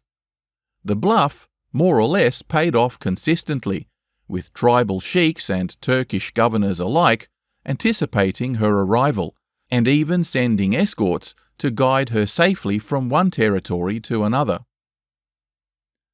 They continued northwards, visiting archaeological sites at Baalbek, Homs, and Aleppo, then Antioch and Iskenderun, the city founded by Alexander the Great, following his nearby victory over the Persian king Darius III at the Battle of Issus in 333 BC. Travelling still further north in terrible weather along the Turkish coast to Adana, where her frustration with the increasingly indolent crew caused her to hire a new cook, an Armenian Christian from Aleppo by the name of Fatuh, who was, in time, to become her most devoted servant and accompanied her on all her future expeditions. Fatuh took charge of the other employees and quickly whipped them into shape, to Gertrude's great relief and gratitude. They pushed on further still into Anatolia, visiting Hittite, Greek, Roman, and early Christian sites on their way northwards toward Constantinople, or as it's now known, Istanbul. The last couple of 100 miles, she disbanded the caravan, sending the animals and crew back home after paying them off, having been on the road for over 4 months and in the saddle for at least 10 hours a day. Returning home by ship, she spent the next year working on a book of her travels thus far, called Syria, the Desert and the Sown, which she published in 1907 to positive reviews and good sales. It was now time for a new adventure, so this time she returned to Turkey, disembarking at Smyrna, or modern Izmir. On this journey, she decided to focus all her attention on visiting ancient ruins and learning the Turkish language.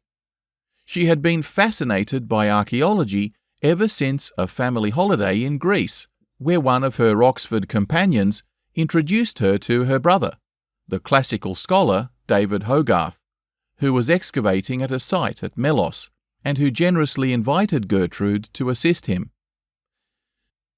Dr. Hogarth would become an instrumental figure in her future, but in the intervening years he provided her with some invaluable contacts with whom to collaborate, such that in the early 1900s, while she was in the peak of her climbing years, she would also spend a few weeks at Greek archaeological sites, assisting other scientists in the grunt work of site measurement, digging, and cataloguing their finds. One of these scholars was Professor Salomon Reinbach, editor of the French Archaeological Review, as well as the director of the Saint-Germain Museum in Paris. Reinbach was to give her a crash course in ancient history. He also gave her letters of introduction that opened the doors of every museum and library in Paris, as well as access to digs throughout the Levant. Another invaluable contact she made was eminent British archaeologist and biblical scholar Sir William Mitchell Ramsay, who had long studied ancient Greek sites along the Turkish Mediterranean, and was now intent on excavating the ruins of a Byzantine fortress and church complex at Binbir.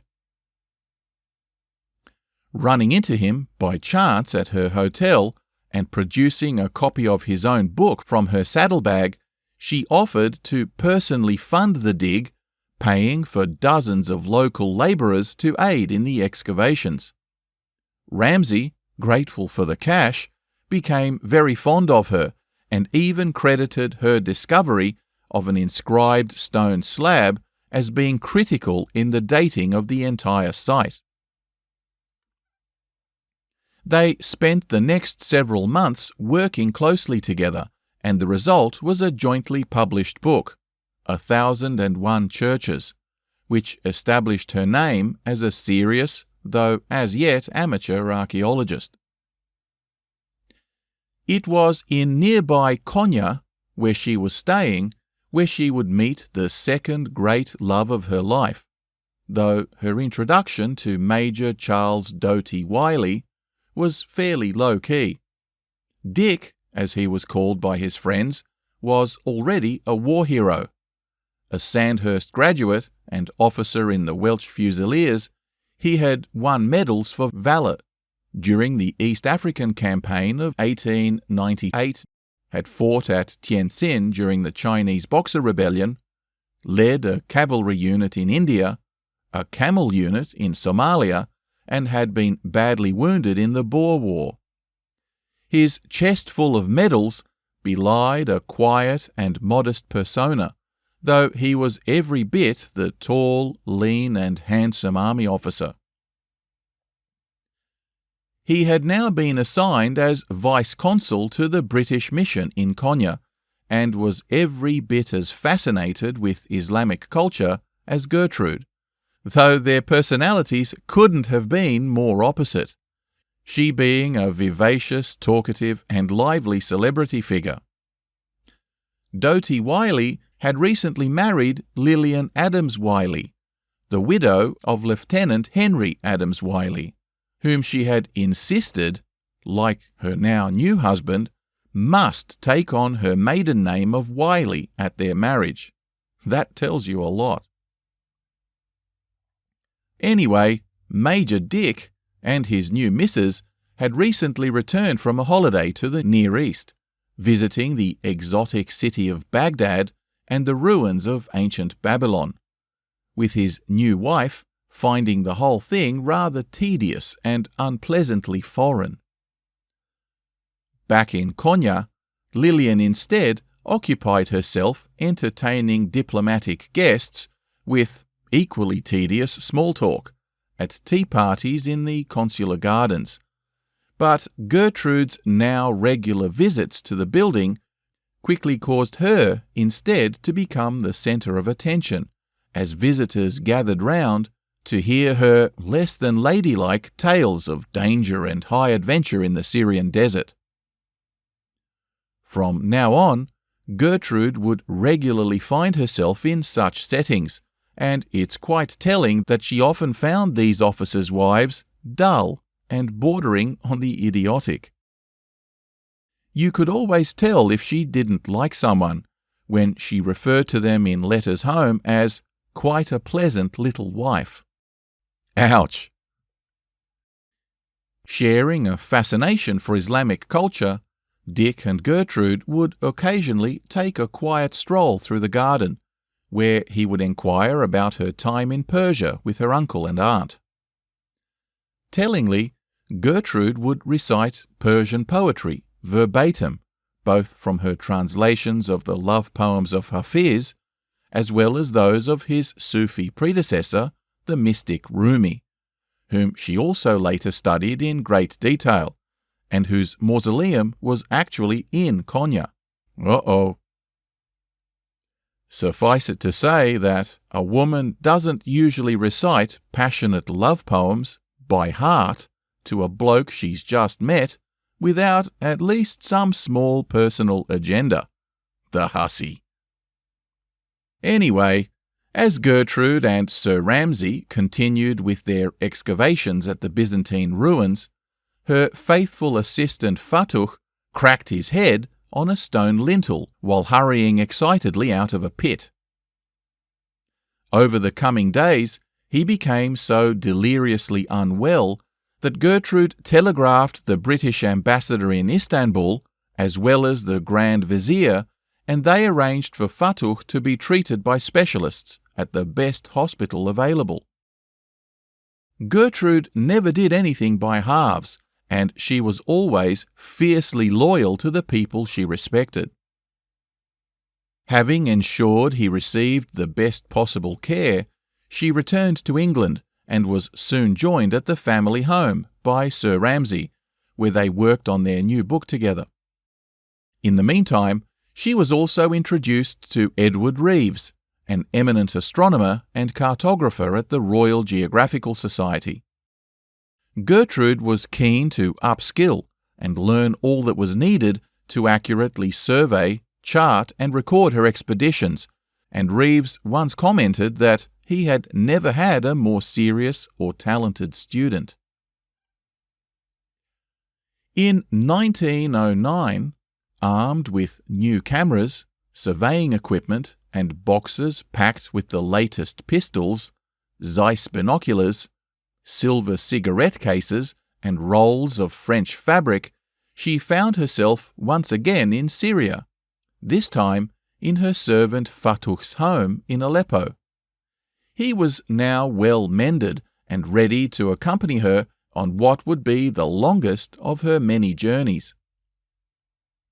In February, after a comprehensive photography and architectural tour of the city, they set off along the northern desert route towards the Euphrates River. Being back in the saddle and off to new adventures in Arabia, she reflected on her growing love for the people and culture of the Middle East. Someday I hope the East will be strong again and develop its own civilization, not imitate ours. And then perhaps it will teach us a few things we once learnt from it and have now forgotten, to our great loss. Approaching the ruins of the ancient Hittite and then Assyrian city of Carchemish, a city mentioned in the Bible as the site of a significant battle between the Egyptians and Babylonians in 606 BC, she surveyed the ruins, made drawings, and took dozens of photographs before continuing to the next site a little further downstream. The Euphrates once formed the boundary of the Greco-Roman civilizations of Europe and the Parthian kingdoms of Central Asia, and was littered with hundreds of both Greek and Roman sites, which themselves often lay upon the ruins of Hittite, Babylonian, and other civilizations that preceded them, now all crumbling and covered by the shifting sands of the desert. Her journal, and the book that emerged from it, From Amurath to Amurath, goes into extraordinary detail not only of her painstaking investigation and cataloguing of places, names, and features, but also of the human dimension of those Arabs currently living in the often harsh conditions adjacent to the river. Her account is rich in anecdotes and conversations with minor and major chieftains, peasants, travellers, and scoundrels, having countless suppers with local tribal leaders, discussing the history of their clans, their struggles, and their hopes for the future. During many of these discussions, she had by now adopted the habit of smoking the communal argile, and even her own writing had begun to take on the many peculiarities of expression and religious sentiment that infuses the Arabic language. Visit the Heroes and Legends website for a free downloadable copy of some of these invaluable resources. As mentioned previously, it was customary to negotiate the services of a local refik, or guide, in order to safely pass through the many unmarked domains in the desert, to avoid being shot for trespassing. Her fair and generous dealings, and genuine curiosity endeared her to sheiks and commoners alike, who frequently allowed her to take their photographs, and would often send riders out to escort her safely to their campsites. As a woman, she was often granted the extraordinarily rare privilege of access to their harems, noting the diverse and sometimes heartbreaking stories of women who had reconciled themselves to a life with the men who had, in many cases, killed their previous husbands and abducted them in a violent raid. Gertrude's reporting of this lifestyle and its rugged people, unchanged for thousands of years, carried a mixture of both pity and naive romanticism, something that future biographers would criticize. But life on the road, even for her, was fraught with skullduggery, and she was no sucker either, so when guides occasionally tried to double-cross her or renegotiate terms, she would stand her ground and invoke all manner of consequences, both real and superstitious, which usually did the trick. Driving a hard bargain is part and parcel of Arab culture and trade, such that there is no honour in simple capitulation to demands. Haggling for price is always the order of the day, and she soon got the hang of it. The result was that her fame continued to grow the further she travelled. Our desert queen could hustle with the best of them. Her survey work continued for hundreds of miles along the Euphrates River, all the way to Karbala, again correcting previously inaccurate map locations and recording in meticulous detail the many tribal interrelationships that extended among both the Bedouin nomads and the settled populations.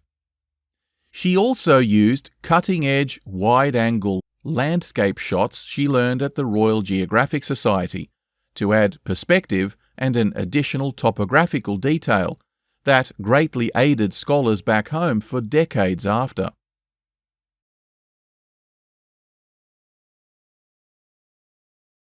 To travel in the desert is in one respect curiously akin to travelling on the sea. It gives you no premonition of the changed environment to which the days of journeying are conducting you. What has become of the march of time? Dawn leads to noon, noon to sunset, sunset to the night, but night breaks into a dawn indistinguishable from the last. The same sky above, the same sea on every side, the same planks beneath your feet. Is it indeed another day? Or is it yesterday lived over again?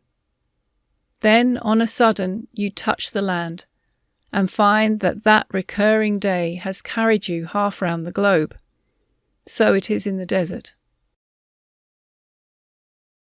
Coming across a beautiful old citadel at Uqaydir, an abandoned Abbasid fortress dated from the 8th century that was not on any map she knew, she surveyed, photographed and drew plans of it with great excitement, as though she had made a once-in-a-lifetime discovery, eventually publishing the work in both journal and book form, though she was later to learn, disappointingly, that a German team had beaten her to the punch, having explored and published their own book on the citadel just a few months before her. She continued through the ruins of ancient Babylon, a hive of activity with several teams of German archaeologists working on Nebuchadnezzar's palace, in whose company she spent wonderful days, photographing their work and talking long into the night about all things Babylon. All of a sudden, news reached them of significant social unrest in the south of the country, so she decided to avoid travelling south and turned north for Baghdad instead. They made their way through the marshlands and the ancient Sassanid capital of Ctesiphon, whose breathtakingly beautiful vaulted palace ceiling was all that remained of a once glorious citadel. Further along they reached the mighty Tigris River and on to Baghdad, a bustling, multi-ethnic metropolis home to Muslims, Jews, and Christians alike.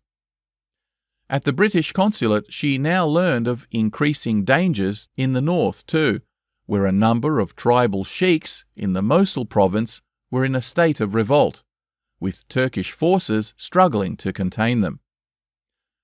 Much of the strife was the result of ongoing Ottoman neglect and a culture of corruption at the hands of Istanbul-appointed judges and governors, whose only interest was in the collection of tax revenue to be sent back to Turkey. You see, civil servants were paid poorly and consequently depended on bribes and kickbacks. In any kind of civil dispute, the richest plaintiff won well over 90% of litigations, while officials bled the budget dry on personal aggrandizement at the expense of public works. Irrigation works and public facilities desperately lacked maintenance, and many were in a state of complete disrepair, leading to persistent crop failures and starvation in many quarters. Even mosques, schools, and libraries were being stripped of funding, while officials diverted those funds to pet projects of their own. After centuries of Ottoman rule, things had reached rock bottom, and to say that the natives were getting restless would be an understatement.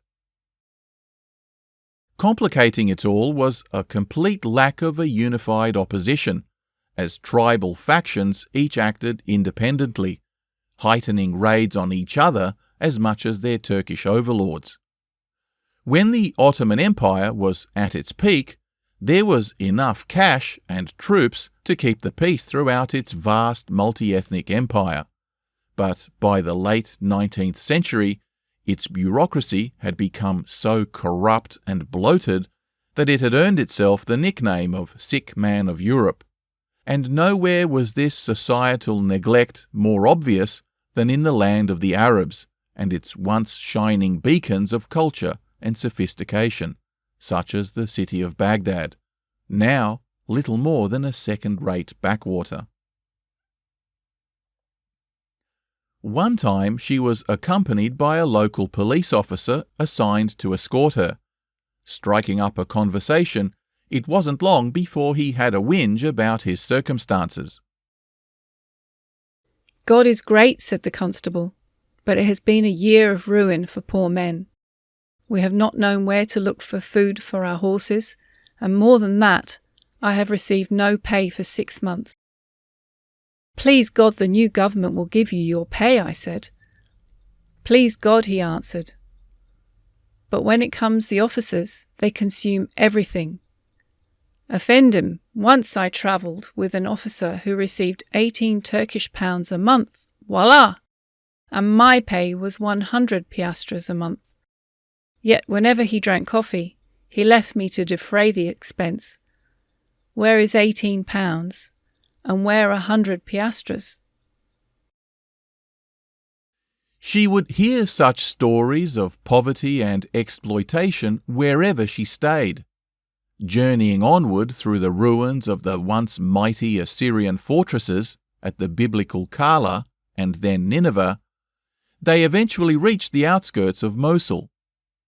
Hearing cannon fire, they hesitated till armed horsemen rode out of the city towards them, and tense enquiries and delicate questioning now established that the local governor had been overthrown and that a new sultan had taken power. It was a volatile situation. In conversation with several nervous local dignitaries, it was clear that these events appeared to be tied to the recent revolution in Turkey, known to us today as the Young Turks Revolution, which occurred in 1908. You see, in 1876, the Turkish parliament had passed a progressive set of reforms, including a constitution, which brought its monarchy's role in line with that of other European powers. But the king, Abdul Hamid II, was eventually convinced to scrap these changes, dissolve parliament, and declare absolute rule once again, just like the good old days. Consequently, this hard-line crackdown caused simmering tension throughout the Ottoman Empire, including the failure of its Balkan Wars and ongoing neglect in Mesopotamia, with the entire empire now on the brink of rebellion. Political dissenters within Istanbul were exiled, but when they managed to convince several generals to support them, a military coup ensued, the king was deposed, and the constitutionalists, nicknamed the Young Turks, returned to power. Now, you'd think that the situation would have improved following the restoration of the constitution, and that the parliament would continue with its progressive reforms. Unfortunately, nothing could be further from the truth. As so often happens in revolutions, the agenda can change so much that the new regime becomes as repressive as the old one, and frequently more so.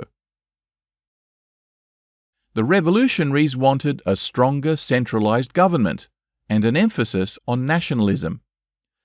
Part of this strategy included a program of Turkification, which was implemented throughout the entire empire.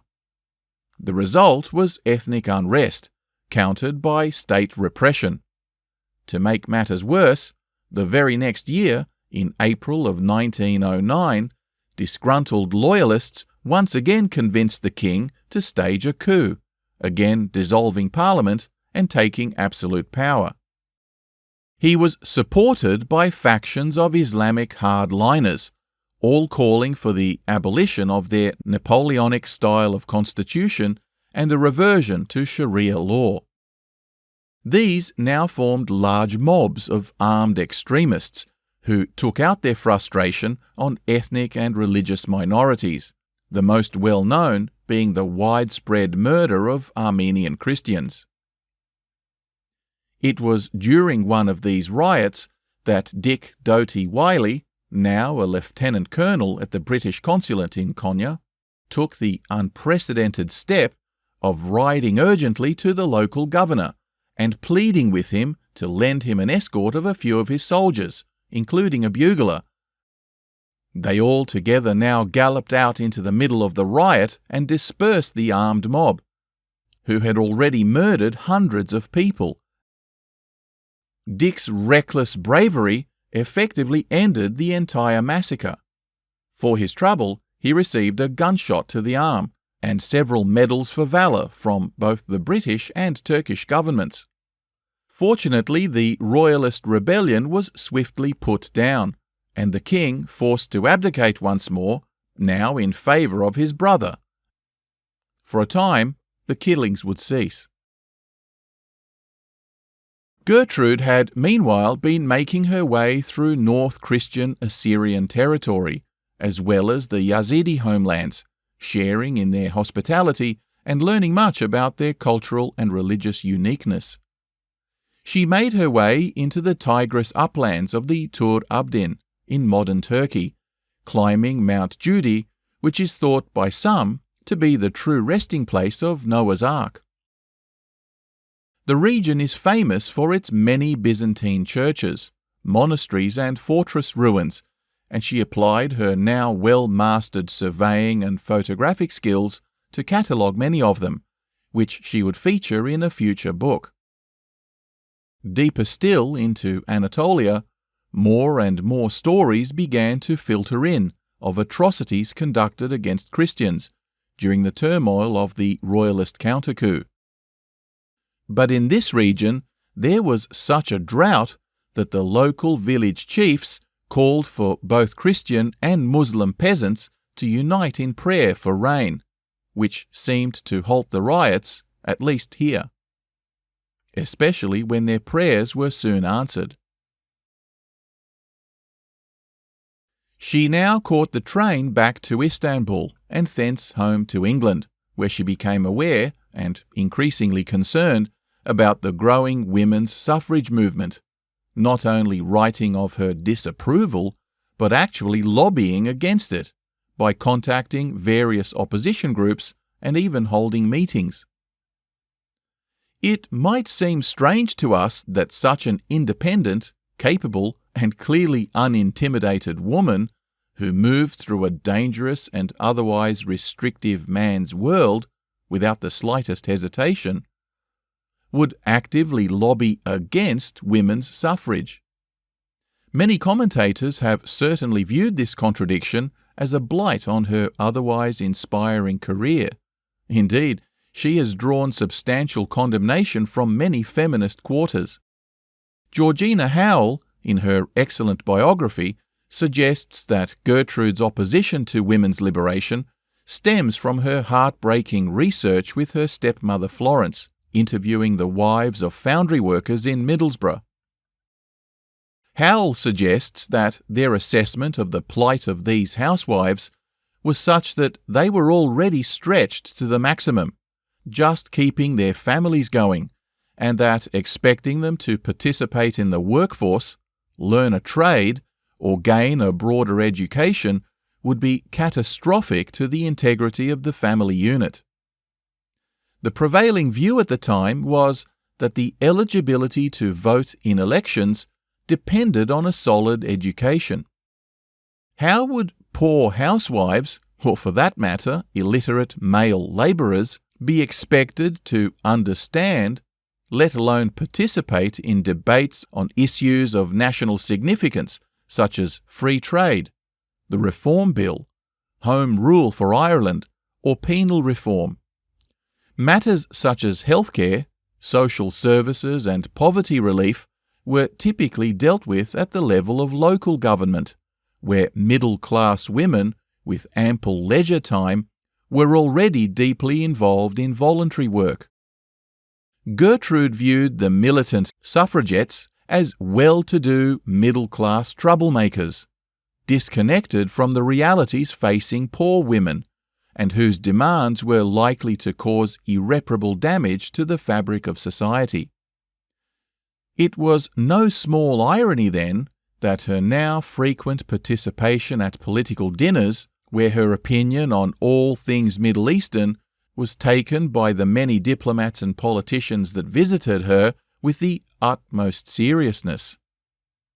Critics have occasionally condemned her as exercising her own privilege while denying opportunities for other women to attain the same.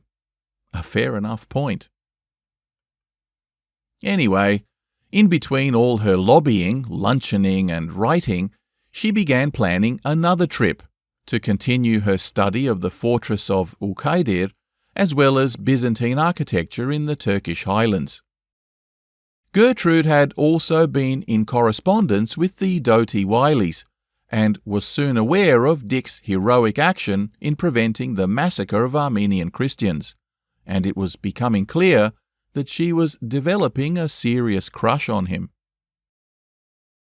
By 1911, she once again found herself in Damascus and set off for the Euphrates, but this time crossing directly over the huge expanse of desert. Her diary records awful conditions of freezing cold, snow, howling tempests, hailstorms, and even flooding that we don't normally associate with the arid imagery of deserts. But by now, at the age of 43, she was quite the tough and seasoned traveller, rarely despairing in her journal entries and always full of fascination and excitement.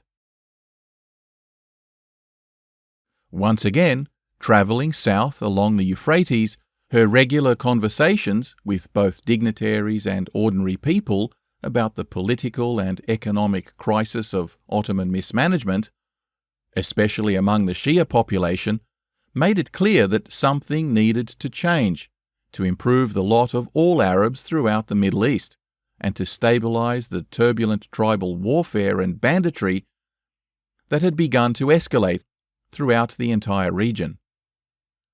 More than one senior cleric had mentioned to her that for the Arabs to ever be unified enough to govern themselves, it would need to be under the leadership of the House of Quraysh, specifically the Sharif of Mecca. This revelation was to make a significant impression on her future thinking, but we're getting ahead of ourselves. Travelling back north along the Tigris, she detoured to yet more ancient sites along the border of modern Iran, before heading back across the rivers onto Assyrian ruins at Hatra and Ashur. More desert challenges, and again into the Turkish highlands, where she was the guest of dozens of Turkish notables, as well as local Christian bishops who helped her in the research of ruined monasteries. Winding her way through the Anatolian countryside, she soon heard that David Hogarth, her mentor, was working in Carchemish, so, hoping to meet him, she crossed the Euphrates, at the same place as Crassus' doomed Roman legion before it met its fateful end against the Parthians at the Battle of Carrhae in 53 BC.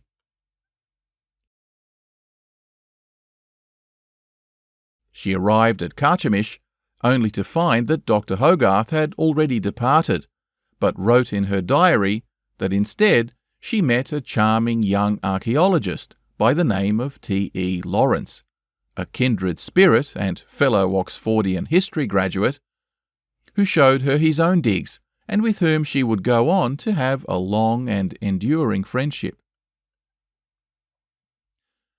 TE Lawrence, remembered by Hollywood in Peter O'Toole's dramatic portrayal as Lawrence of Arabia, was, like Gertrude Bell, a solitary and enigmatic figure. As a student, he had cycled thousands of kilometres around France, documenting medieval fortress architecture, which gained him, like Gertrude, a first-class honours degree. He also made the acquaintance of Dr. David Hogarth, who would likewise become his mentor and offer him a scholarship working on his Hittite Carchemish project in Syria. Like Bell, Lawrence developed a deep and abiding love of Arabia and its people, becoming fluent in the language and developing a wide network of contacts and friendships that would become integral to the liberation of the region from Ottoman control. He was also deeply troubled by what he saw as British designs of their own, and his own complicit participation, despite his best efforts to secure independence for the Arabs. Gertrude and Lawrence collaborated during the Arab Revolt, but in different capacities. She became a political attaché and strategic advisor to British military commanders, while Lawrence worked directly with Arab forces, playing a key role in coordinating guerrilla warfare against the Turks. Her expertise lay in her deep understanding of the Arab tribes and political dynamics, while Lawrence was known for his military strategy and his ability to foster relationships with Arab leaders. Their collaboration was marked by mutual respect for each other's skills. After World War I, both Bell and Lawrence were involved in the post-war political settlement of the Middle East. They both participated in the Cairo Conference and played a role in the establishment of what would become the modern states of Jordan and Iraq. They were both also involved in the Paris Peace Conference, advocating for Arab interests, but, like many, were ultimately left feeling disillusioned with the outcomes. While Bell would continue to be immersed in the politics of the region, particularly the establishment of an independent Iraq, Lawrence became so disillusioned and shamed by the Sykes-Picot Agreement, which carved up the Middle East among European powers, that he withdrew from public life altogether, later volunteering for the Royal Air Force under a pseudonym, and eventually dying in a motorbike accident in 1935. But again, we're getting just a little ahead of ourselves. Now, where were we? Yes, Carchemish. Gertrude ended her second major expedition in Aleppo and then returned home to a family now facing significant financial upheaval. For some time, the steel and rail empire her grandfather had built up had been experiencing competition from abroad, and with plummeting commodity prices, the business was consolidated and merged with new partners. Isaac Lowthian Bell had long since died, so Hugh had taken over the reins, further selling off or splitting their assets, which, though it temporarily improved cash flow and Gertrude's own income stream, significantly contracted the family's fortunes in the long run. Her experience of society life was mixed. On one level, she found herself frequently invited to political and diplomatic functions, where policymakers with an interest in Middle East affairs hung on her every word. Academically, too, she found herself now a serious contributor to archaeological publications and correspondence circles. But socially, the prevailing Victorian attitudes toward unmarried career women still earned her the condescension of salon matrons, who were the keepers of status and respectability. She had always been, despite both money and acclaim, and would always remain an outsider of the polite ladies' societies of London, who were tougher and even more discriminating than men when it came to admission to their clubs. But in amongst all this, her correspondence with the doughty Wileys, and now increasingly to Dick alone, began to show a boldness of affection that went way beyond flattery into outright flirtation. Dick's responses, in the beginning at least, were more measured, but it was clear that his marriage was, from early on, a complete farce, and he was utterly miserable. Of all the men she had met, Dick was the only one who seemed to understand and appreciate her, who was cut from the same cloth, and who had the courage and panache to pursue his goals even at the risk of his own life. She was completely besotted by him. Over the next 18 months, he would at times visit her parents at the family home, alone, and the two would spend blissful days together, riding, talking, and picnicking, though judging from the content in the flurry of letters that now went back and forth, there was no physical intimacy. For the first time since her broken engagement to Henry Cadogan, Gertrude was head over heels and left no doubt in Dick's mind about what she really wanted. But the forbidden romance came to a jarring halt when Dick was seconded to the Foreign Office as a boundary advisor in Albania in 1913, and as he was to travel with his wife, he begged Gertrude not to write to him privately, advising that, as painful as it was, he now had no choice but to destroy her love letters. Gertrude was beside herself, so she packed her gear and headed out for the 6th of her now epic journeys across the Middle East. But this time, she was going to go where few Europeans had ever been, and fewer still had survived to tell the tale. Either her success would overwhelm him with such admiration, not to mention anxiety for her safety, that he would finally pluck up the courage to leave his wife, or her death would torment him forever. As far as she was concerned, this was going to be victory or death. Inshallah.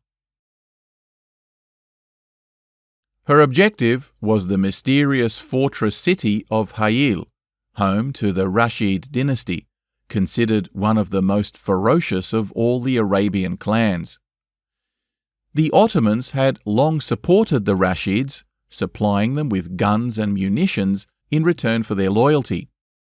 But with the rising tide of anti-Ottoman sentiment and concurrent intertribal warfare, the rival dynasty of Saud to the south was poised to attack and dislodge them as the dominant local player. The British, who had been warily observing an escalation in German activity in the region, had received intelligence that they were, in turn, shoring up both the Ottomans and the Rashids with large-bore weapons, possibly with the intent of encouraging an attack on the Suez Canal, and probably Egypt as well, which was, at the time, a British puppet state. Consequently, they themselves began supplying arms and cash to the rival Saud. Gertrude offered to gather intelligence on the ground, under the guise of retracing the journey of a previous famous explorer, who just happened to be Dick's uncle. But neither the British nor the Ottoman governments would grant her either protection or indeed a permit to travel there. Several other travellers in decades past had been killed in the attempt. One had even committed suicide on the 1,600-mile-long camel trek through some of the most brutal desert conditions in the world. But she wasn't about to retrace anyone's footsteps. She was going to sweep an arc right through the centre of the Arabian plateau and the uncharted Nefud, where only Arabs with local knowledge dared to travel. It was ambition bordering on complete recklessness, so she kept her plans to herself and, as usual, snuck off under everyone's nose, even though she had now assembled the largest caravan she had travelled in thus far, 13 camels in all. It was full not only of her own usual luxuries and status symbols, but also substantial gifts that would be necessary to win over the fierce nomadic warlords in whose hands she was now placing her fate. She was introduced to a Rashid agent in Damascus, to whom she gave £200 for a promissory note that was to be cashed in Hayil for ongoing supplies. In the meantime, her loyal servant Fatuh had come down with malaria, so she left him to recover and altered her route to skirt around the Druze mountains to give him a couple of weeks to catch up to her. Along the way, she could sense the agitation of tribesmen in the air, with the caravan, at one point, being attacked and robbed, only for one of her guides to be recognized and the stolen goods awkwardly returned. Bandit activity was surging, and so, to hedge her bets, she hired several more escorts from other local tribes to secure her safe passage. Despite her firmly atheist stance, Gertrude's letters home began to be increasingly flavoured with colloquial religious Arabisms, such as God willing, heaven be praised, inshallah, and please God. When the caravan reached Madaba, she was pleased to see Fatuh, who had been given a clean bill of health and was already waiting for her. But just as they were about to move on, they were surrounded by Turkish soldiers, with the local government official placing them all under arrest. Turns out they had been searching for her since Damascus. He was none too pleased to have taken so long to apprehend them. A flurry of letters were dispatched both by Gertrude and her captor, who didn't quite know what to do with her unexpectedly huge retinue.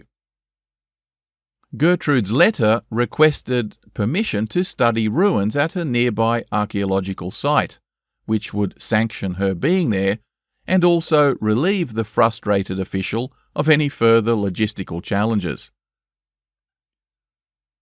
While they camped out waiting for the news, key dignitaries from Amman in modern Jordan rode out to pay their respects to the ad hoc court of this queen of the desert. Fortunately, the local governor intervened and gave his permission, perhaps under some pressure from local chiefs, so the soldiers departed and Gertrude continued on her way.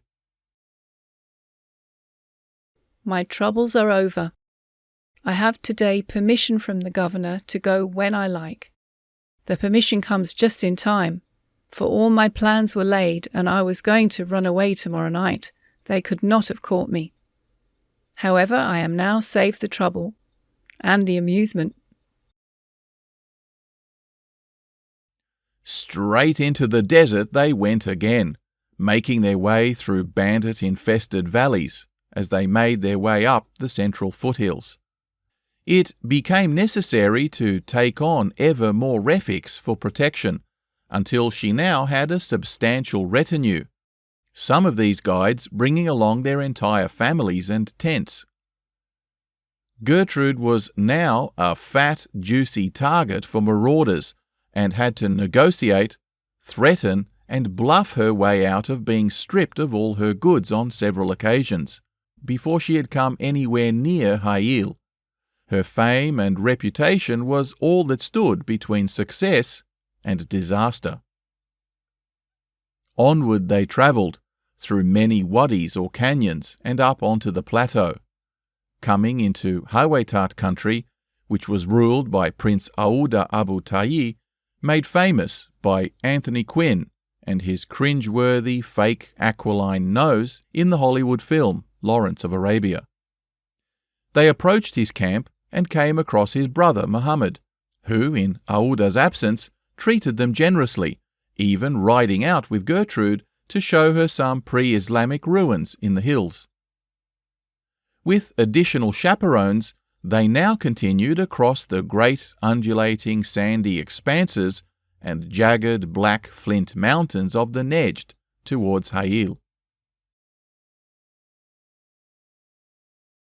We turned towards Nejd, Inshallah, renounced by all the powers that be. The stony hills draw together in front of us like the gates of an abandoned Hades. A desolate world, cold and grey, a mountain of evils. I do not feel at all like the daughter of kings, which I am supposed to be here. Finally, out of water and out of food, exhausted and filthy for not having washed for days, Gertrude and her caravan made it to the outskirts of Hayil, where they were greeted by an armed escort, pennants flying, who escorted the caravan to a campground, while she was taken into the whitewashed glistening fortress and to an apartment elegantly decorated, where 2 slaves were put at her disposal, one of whom would relate the story not only of the clan, but of the plight of women within. According to ancient Islamic custom in the area, it was forbidden for a woman to leave the house, except on only 3 occasions: when conducted to the home of her bridegroom, when attending the funeral of her parents, and upon her own death. But ordinary women were occasionally allowed to visit their relatives in the dead of night, when they were least likely to be seen. She was soon visited in her suite by the uncle of the current emir, or prince, who was the palace majordomo and who advised her that the ruler was away on campaign and wouldn't return, perhaps for weeks. Impatient and desperate to cash in her cheque to replenish supplies, she was disappointed to learn that no monetary exchange could happen in the master's absence. She would also be confined to quarters until the emir's return, as the local clerics were uncomfortable at having an unchaperoned woman wander about the city. Frustrated at being unable to carry out her survey, she had no choice but to wait and amuse herself in her room. Her attendant slave reported that several of the preceding emirs had been assassinated and that the current one, a mere teenager, was the last of the clan. The whole city was jumpy and in no mood for entertaining guests. Since no cash was forthcoming, she had no choice but to sell off many of her camels and to let go most of her entourage, who soon left town, having joined other caravans. One day rolled past another, and things were getting desperate. She had effectively been a prisoner for almost 2 weeks, with little to do but talk with the slaves, though she did spend some time with the emir's harem. Then, finally, strangely, she was abruptly informed one morning that she was free to go, and, what's more, would be allowed to walk the ramparts and explore the marketplace before she left. She also received a bag of money, the cash she was expecting. It was as if they were suddenly trying to get rid of her. So, early next morning, Gertrude gathered her things, what few drivers she had left, and hastily hit the road. Or should I say sand?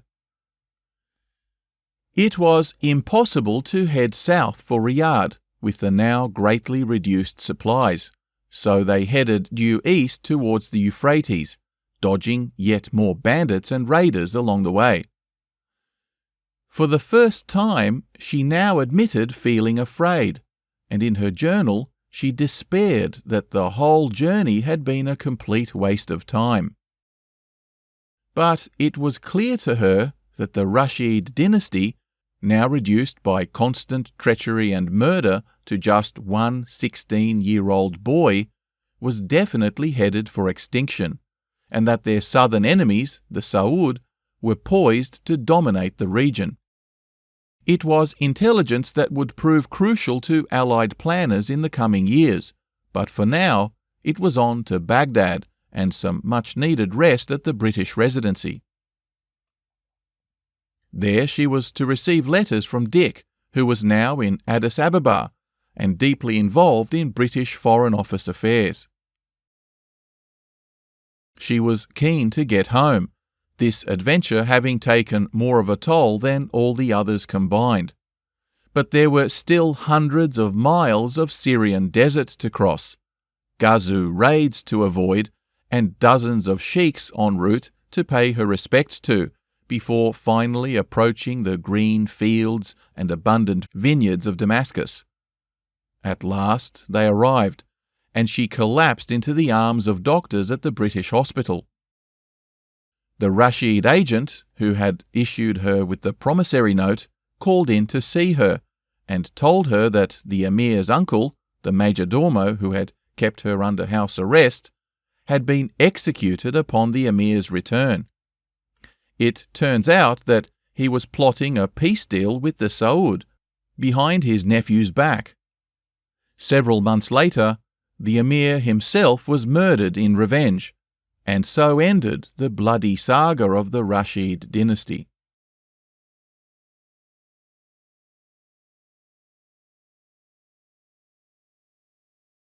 Home in London, by mid-1914, it was a very different England to the one she had left, with everybody in a state of anxious tension. The Archduke of Austria had been assassinated in Sarajevo by a Serbian extremist, and all of Europe was locked into mutual defence pacts and treaties that soon unravelled into a cascade of war declarations. Dick was sent to Egypt, and the Foreign Office was scrambling to find out who the Arabs would support if the Ottomans joined in the war. Somebody in Cairo mentioned Gertrude Bell, so she received a letter requesting a report on Arab loyalties. The Bell Report, as it came to be known, was a comprehensive white paper that suggested Syrian Arabs, disliking both the Ottomans and the French, might be amenable to a British alliance, and its depth of insight was to leave an impression on the big boys in Whitehall. But the stalemate in France that soon ensued meant that, for the time being, all British attention was directed to the European theatre, and Gertrude had little to do but volunteer for the Red Cross. Eventually she made her way to Paris and found a job organising files for the Missing and Wounded Office, which was inundated with requests for information on soldiers missing in action, and the staff were struggling to cope with the sheer volume of inquiries. Almost single-handedly, she completely reorganised the enormous filing system, organised reports gathered from incoming battalion casualties, such that hundreds of files were now being routinely closed each week, with the French also soon adopting her system.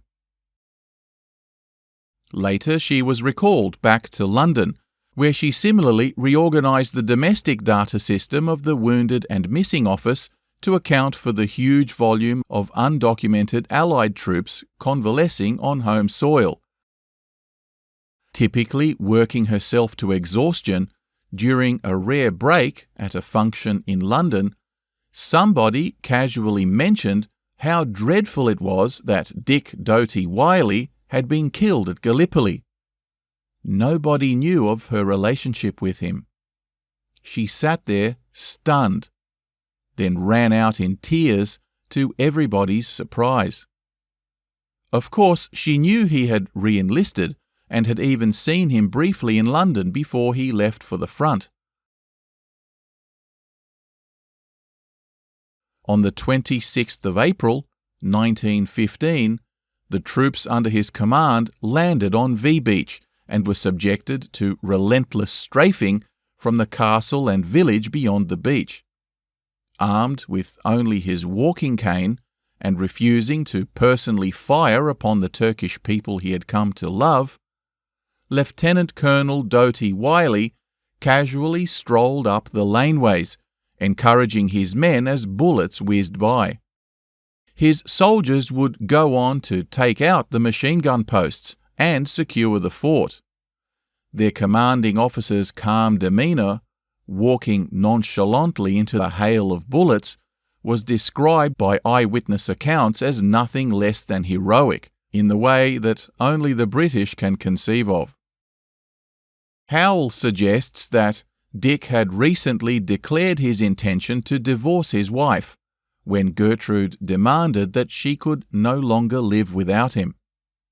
His wife responded that if he dared try, she would take her own life, which would have had all sorts of religious as well as social implications that he dared not unleash.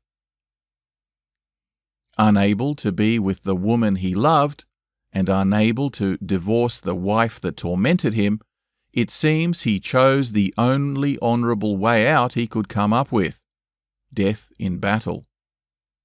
Shot by a sniper, his men buried him where he lay, and the Turkish authorities so respected him that his remains the only solitary war grave on the entire peninsula.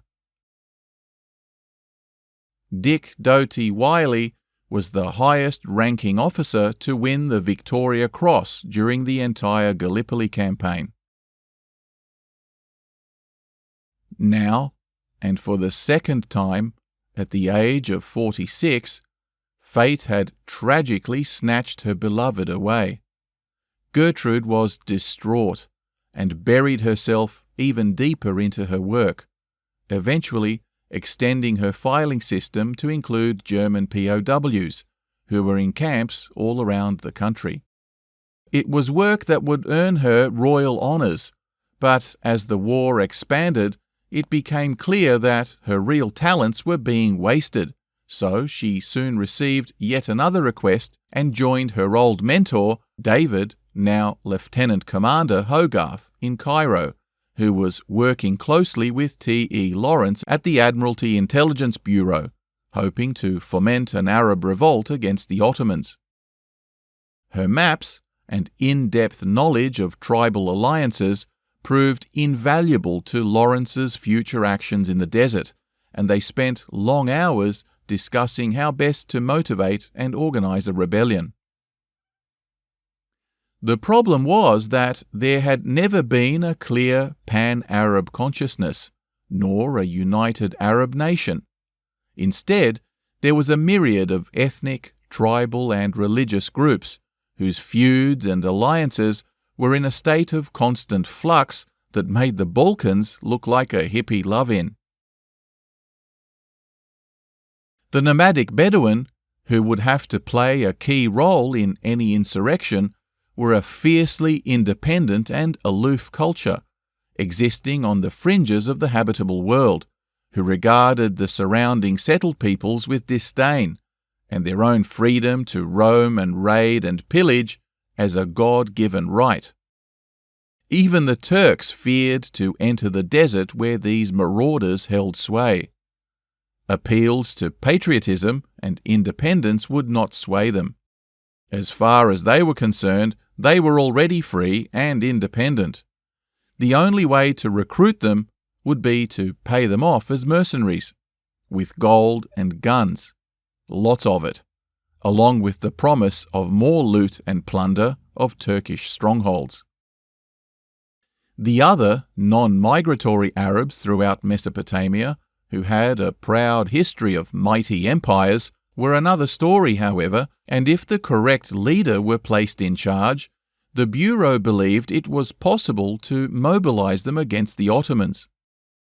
But these people would insist on nothing less than a guarantee of complete sovereignty, and they would need to have their religious institutions kept completely intact. No imam, Sunni nor Shia, would ever allow infidels to control their destiny, no matter how awful the Turkish yoke might have been. At least they were Muslim. The British were acutely aware of this and were terrified that the millions of Muslims living under the British Raj in India would respond to the Ottoman call for jihad, jeopardizing their tenuous hold on the entire subcontinent. Indeed, the British had anticipated this problem even before the war had begun, and in 1914 had entered into negotiations with Hussein bin Ali al-Hashimi, who was already acknowledged as the protector of the holy places, being the Sharif and Emir of Mecca and a significant power broker in his own right. As they saw it, Hussein was the best candidate to both unify the Arabs and block the Ottoman call to jihad. But the British government in Delhi remained unconvinced, openly opposing the entire Arab Revolt project as a catastrophe in the making.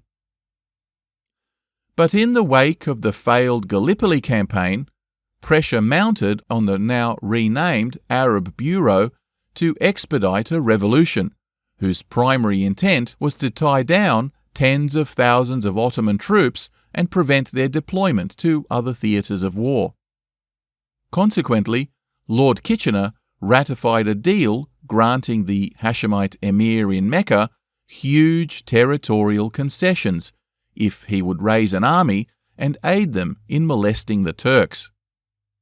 Nobody in London seriously believed that a unified Arab state was possible, so making a promise they couldn't easily keep was considered a moot point. Both Gertrude and TE Lawrence disagreed, and they would both go out of their way to make Arab independence happen, but for now she was dispatched to Delhi to try and talk the Viceroy of India, her old family friend, Lord Charles Hardinge, whom she had known since his days as ambassador in Romania, into supporting the plan. But Hardinge not only considered it untenable, he also believed that, in the unlikely event of success, any post-war reorganization of Mesopotamia should be placed under the jurisdiction of the Indian Viceroyalty. After all, the British had managed to control the entire Indian subcontinent with basically a handful of troops, and he expected Arabia would be just as easy to dominate. Gertrude knew better, but the only way to get him on side and commit much-needed manpower and supplies would be to agree and reassure him that the British would indeed hang on to the territory afterwards. It was a lie she was willing to tell if it meant winning him over. The situation, of course, was quite complex. Sober heads in London, by now, clearly understood that creating, financing, and policing yet another imperial outpost was going to be a far greater liability than an asset. Pacifying the Arabs was an altogether different proposition to that of the Indians. It was clear to progressive thinkers in Whitehall that the days of colonialism were numbered, even in India, and that any ongoing governance of post-war territories would need to be done through international mediation and support. But this was still some ways off, and in the meantime, the British were desperate to win the war, even if it meant they might lose India in the process. So, they negotiated with anyone who was a potential ally, including Sharif Hussein's own enemy, Ibn Saud, with whom they concluded a protection treaty in 1915, if he would also turn against the Ottomans. Considering his extended war against the Rashids of the north, for Saud this was a no-brainer, and so the British now had two allies, both poised to attack the Ottomans, though their own mutual enmity made the whole thing rather volatile, for which the British would need to come up with a contingency. One such solution was to partition the Ottoman Empire after the war. The government, prior to 1917, had largely favoured its reorganisation along ethnic and religious lines, while the new government, under Lloyd George, felt it would be far too monumental a task to complete quickly, and that it would be far more expedient for the Allies to divide the former empire into spheres of European influence. The British would administer most of the southern regions, France would administer the regions of northern Syria, Lebanon and southeastern Turkey, and Russia would administer parts of Armenia and the Caucasus. A secret deal, known as the Sykes-Picot Agreement, was hatched in 1916 behind the scenes, as World War I raged on all around them. 1917 was to be a year of major headaches. Sharif Hussein, long anxious about Turkish penetration onto the peninsula via their railway from Damascus, was no friend of the Ottoman Empire. He and many of his family had been held as political hostages in Constantinople for many years. So, when the British offered him kingship over all the Arabs, with the support for a universal caliphate, with him at its head, it was an offer too good to refuse.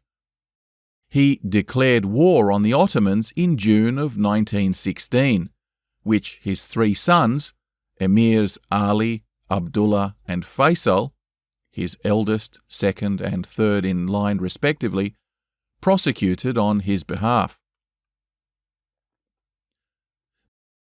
The year began promisingly enough for the Arabs.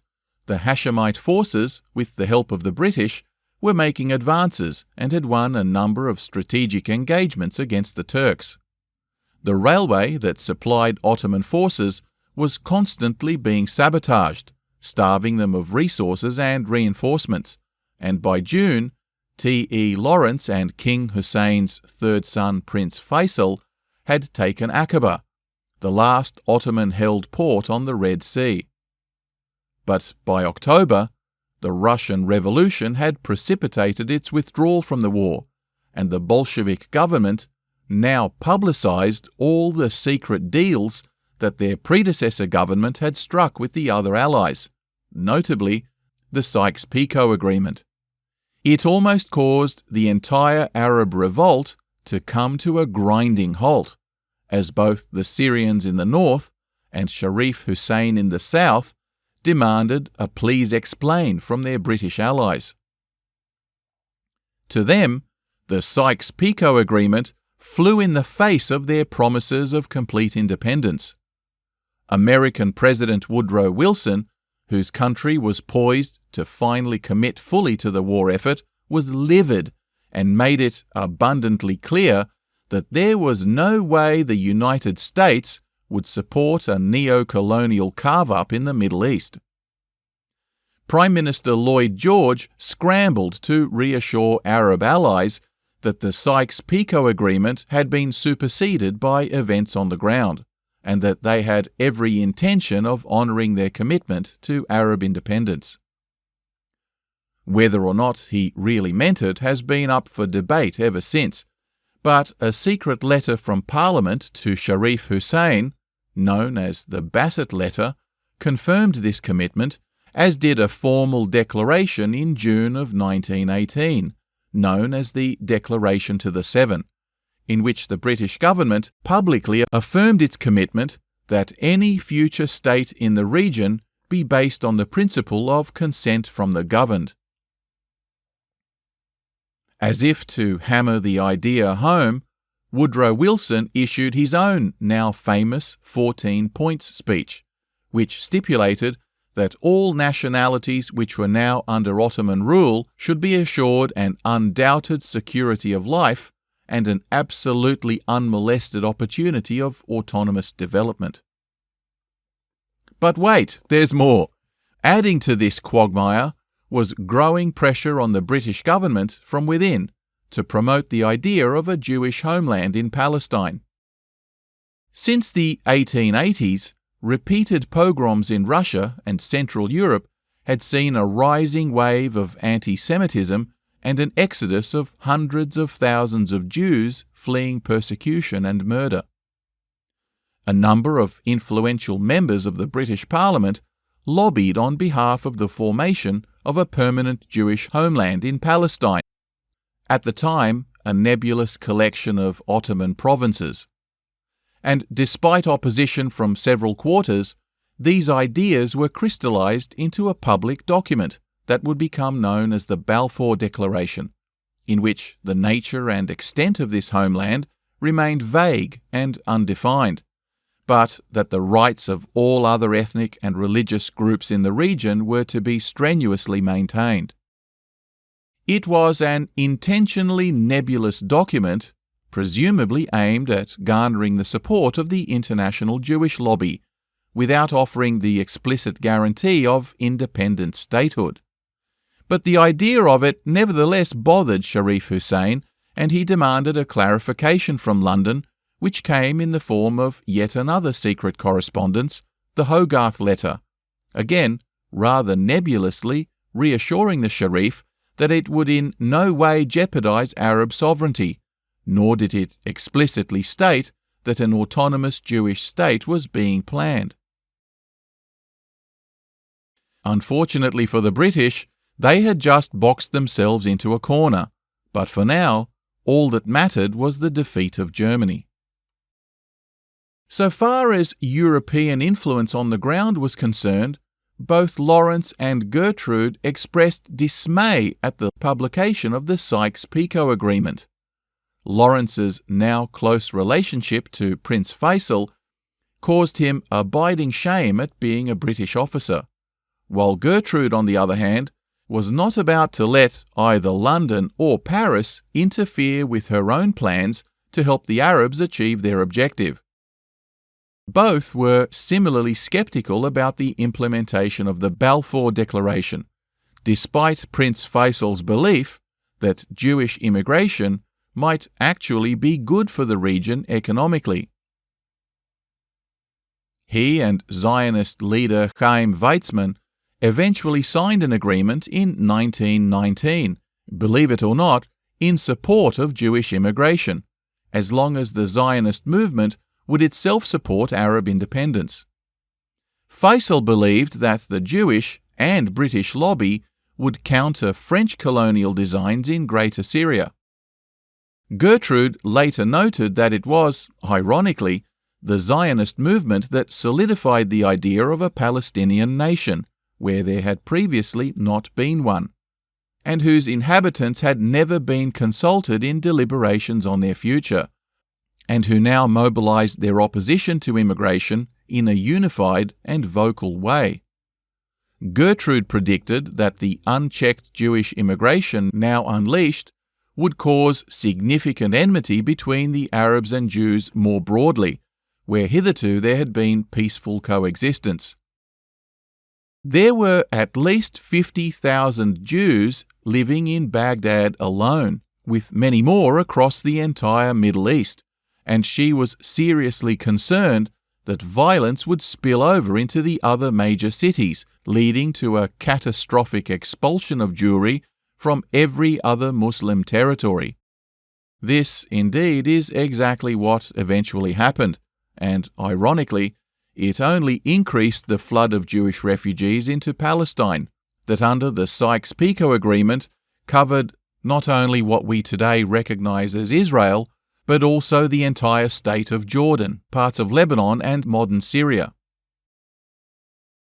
When the Allied nations met at the Paris peace talks in 1919, delegations from many minorities throughout the former Ottoman Empire were invited to present their case for grievance and recognition.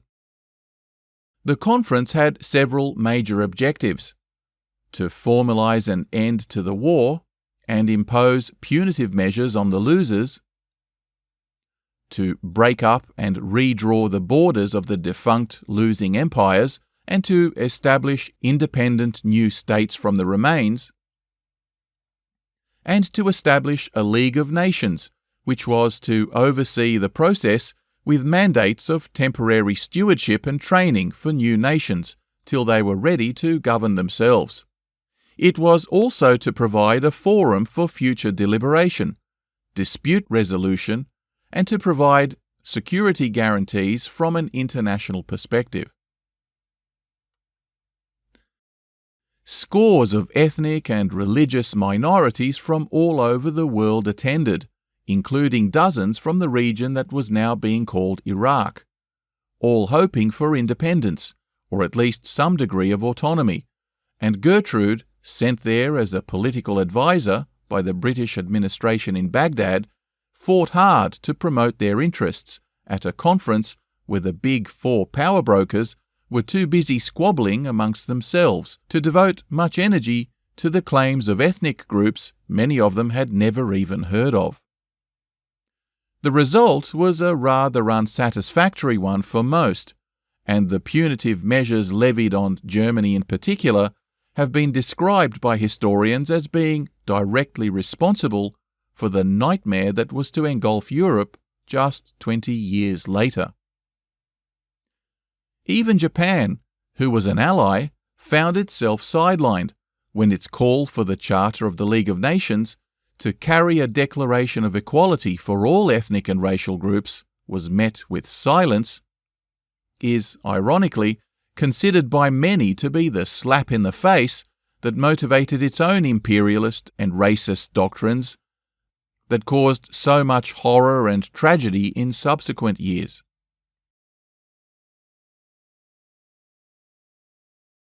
Faisal and his army had meanwhile entered Damascus, and the newly established Syrian Congress had already declared its loyalty to Sharif Hussein. But by 1920, Faisal, who was nevertheless viewed by many locals as a foreigner, had failed to convince his congressional allies to support the Balfour Declaration, even if it meant the proposed Jewish homeland were to exist under Arab sovereignty. So he too now withdrew his support for it, fearing a local backlash.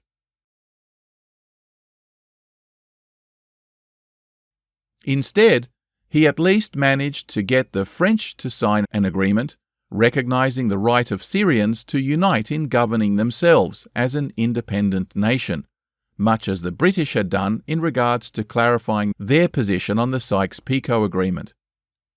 In March, the new Syrian Congress declared Faisal king of Syria, the territory of which was drawn by them to extend from the Gulf of Aqaba to southern Turkey, encompassing the entire Levant up to the Syrian desert.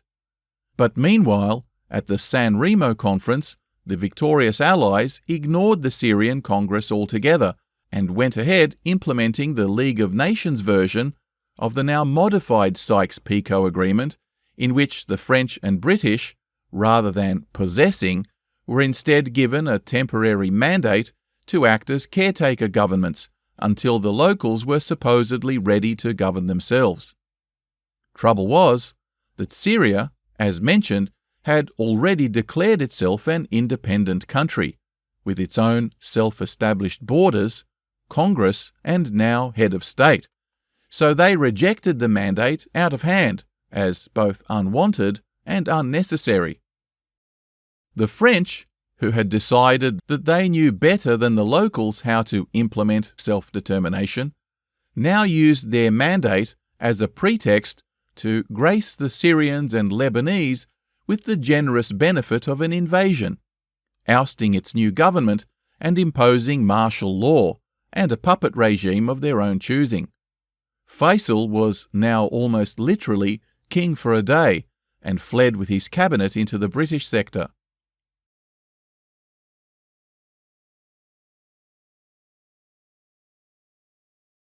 Meanwhile, things across in Mesopotamia were getting even more messy.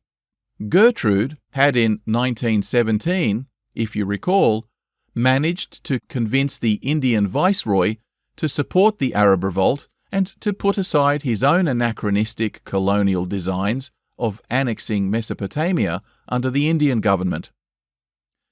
At his instigation, she was now seconded to General Sir Percy Lake's headquarters at Basra, where she would assist the current political advisor, Sir Percy Cox, in trying to unite the many southern tribes of Kuwait, the Shiites, the Persians, and other Iraqi Arabs to put their own feuds aside and help the British push upriver and liberate Baghdad. She was also to act as liaison between the Delhi and Cairo headquarters. British Army headquarters was yet another boys' club that she had no choice but to muscle in on, particularly as the British were having some major setbacks in their offensive up the Tigris, and they were in no mood to consult a mere woman on how to fix their military problems. But in her usual style, she simply swanned into the officers' strategy meeting, pointed out the substantial deficiencies of their maps, contact network, and intelligence, and then swanned back out again, while they were left scratching their heads and in no doubt whatsoever about her being an indispensable asset. Today I lunched with all the generals, and as an immediate result they moved me and my maps and books onto a splendid great veranda with the cool room behind it where I sit and work all day long.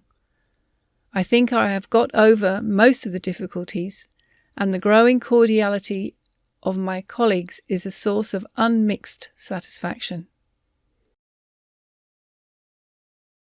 Before long, she was appointed Oriental Secretary to Sir Percy Cox, the only female to occupy a political post during the entire war.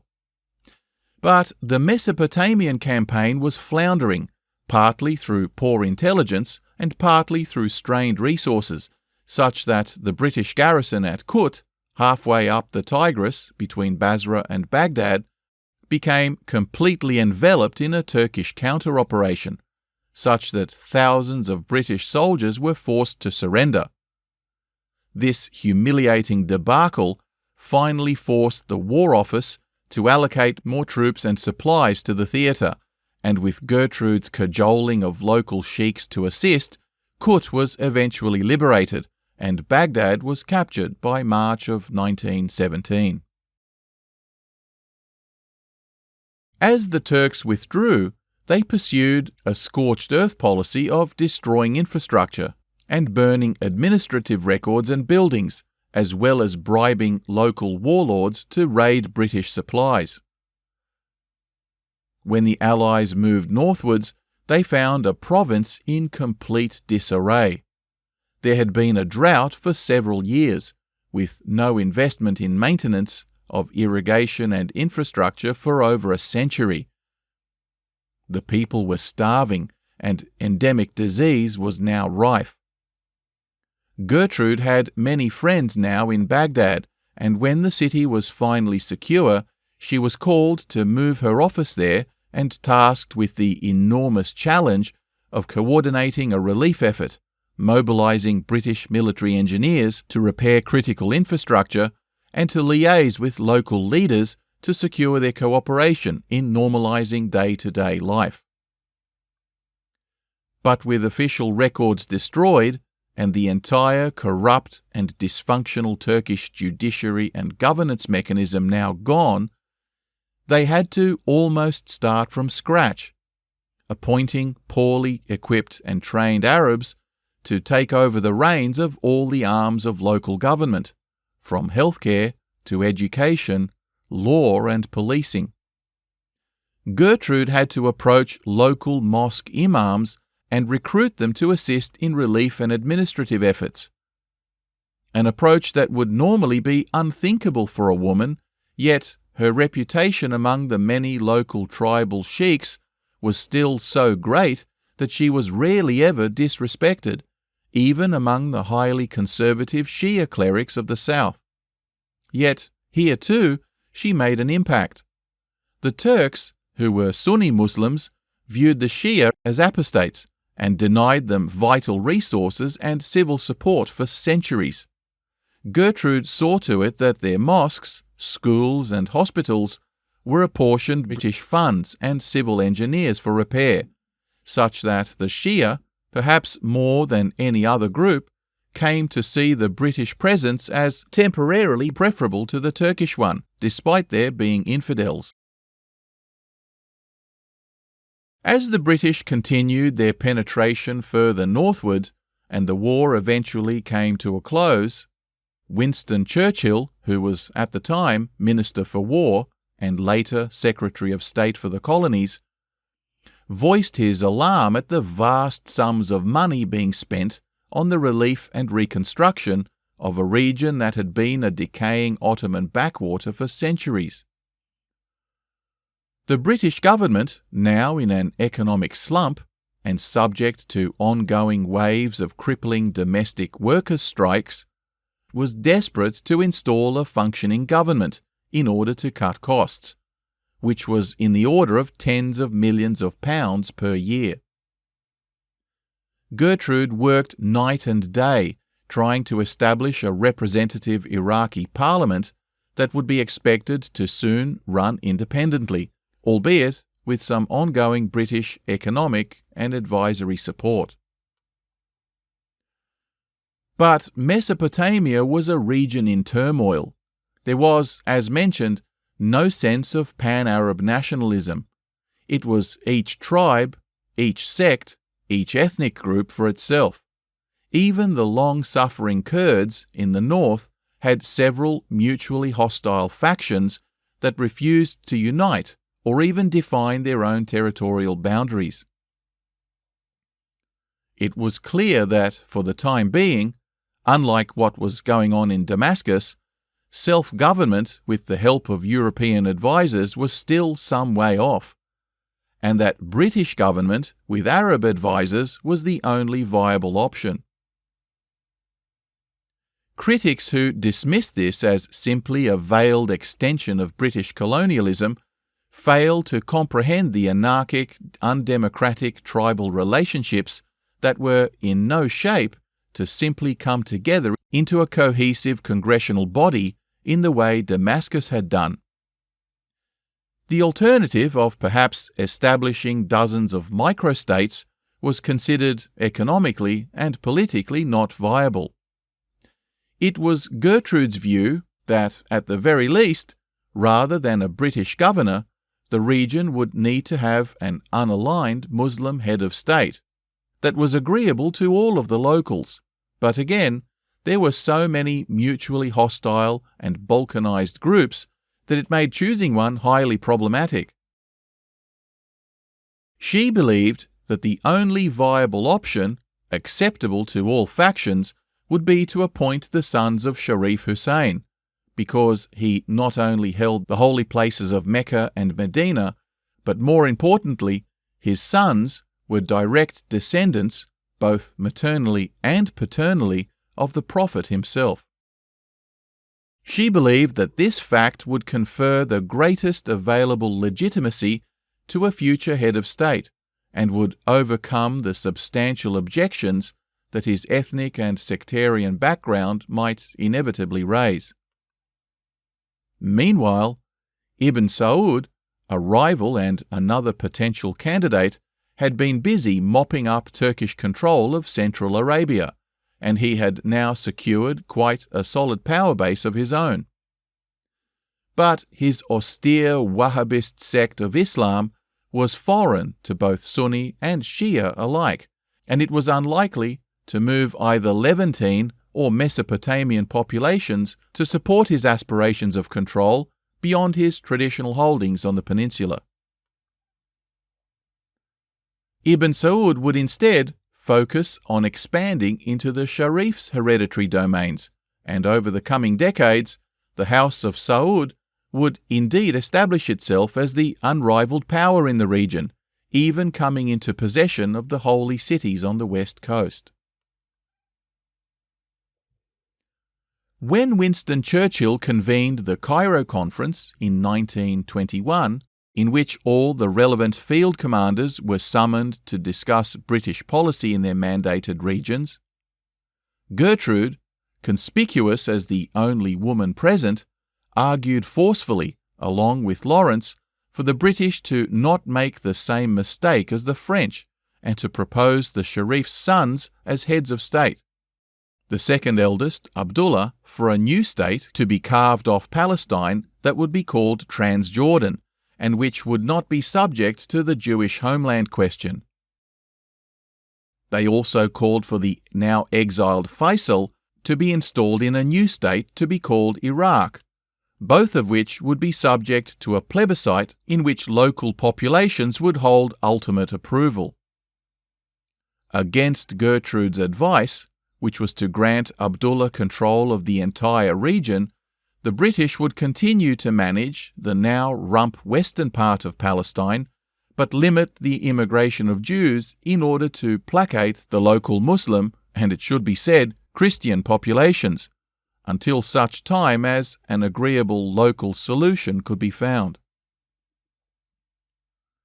But Churchill's subsequent visit to Jerusalem and his meetings with Arab, Christian and Jewish delegations already made it abundantly clear that this was to be the mother of all migraines for the British, and that even Churchill's legendary optimism was clearly delusional. During the war, the British had made promises that were, at their core, mutually exclusive, hoping that the vagaries of the wording would give them enough wiggle room to produce a viable compromise. But despite their best efforts over the following decades, both the Arabs and the Jews turned against them in continuous riots and violence that would end with the British chucking in the towel and surrendering their mandate in despair to the United Nations in 1947. The rest is a story we are all now all too familiar with. Right at the outset, Gertrude was to write, "The Balfour Declaration is a wholly artificial scheme, divorced from all relation to facts, and I wish it the ill success it deserves. It's like a nightmare in which you can foresee all the horrible things which are going to happen, and can't stretch out your hand to prevent them." But in both Transjordan and Iraq, the story was significantly different.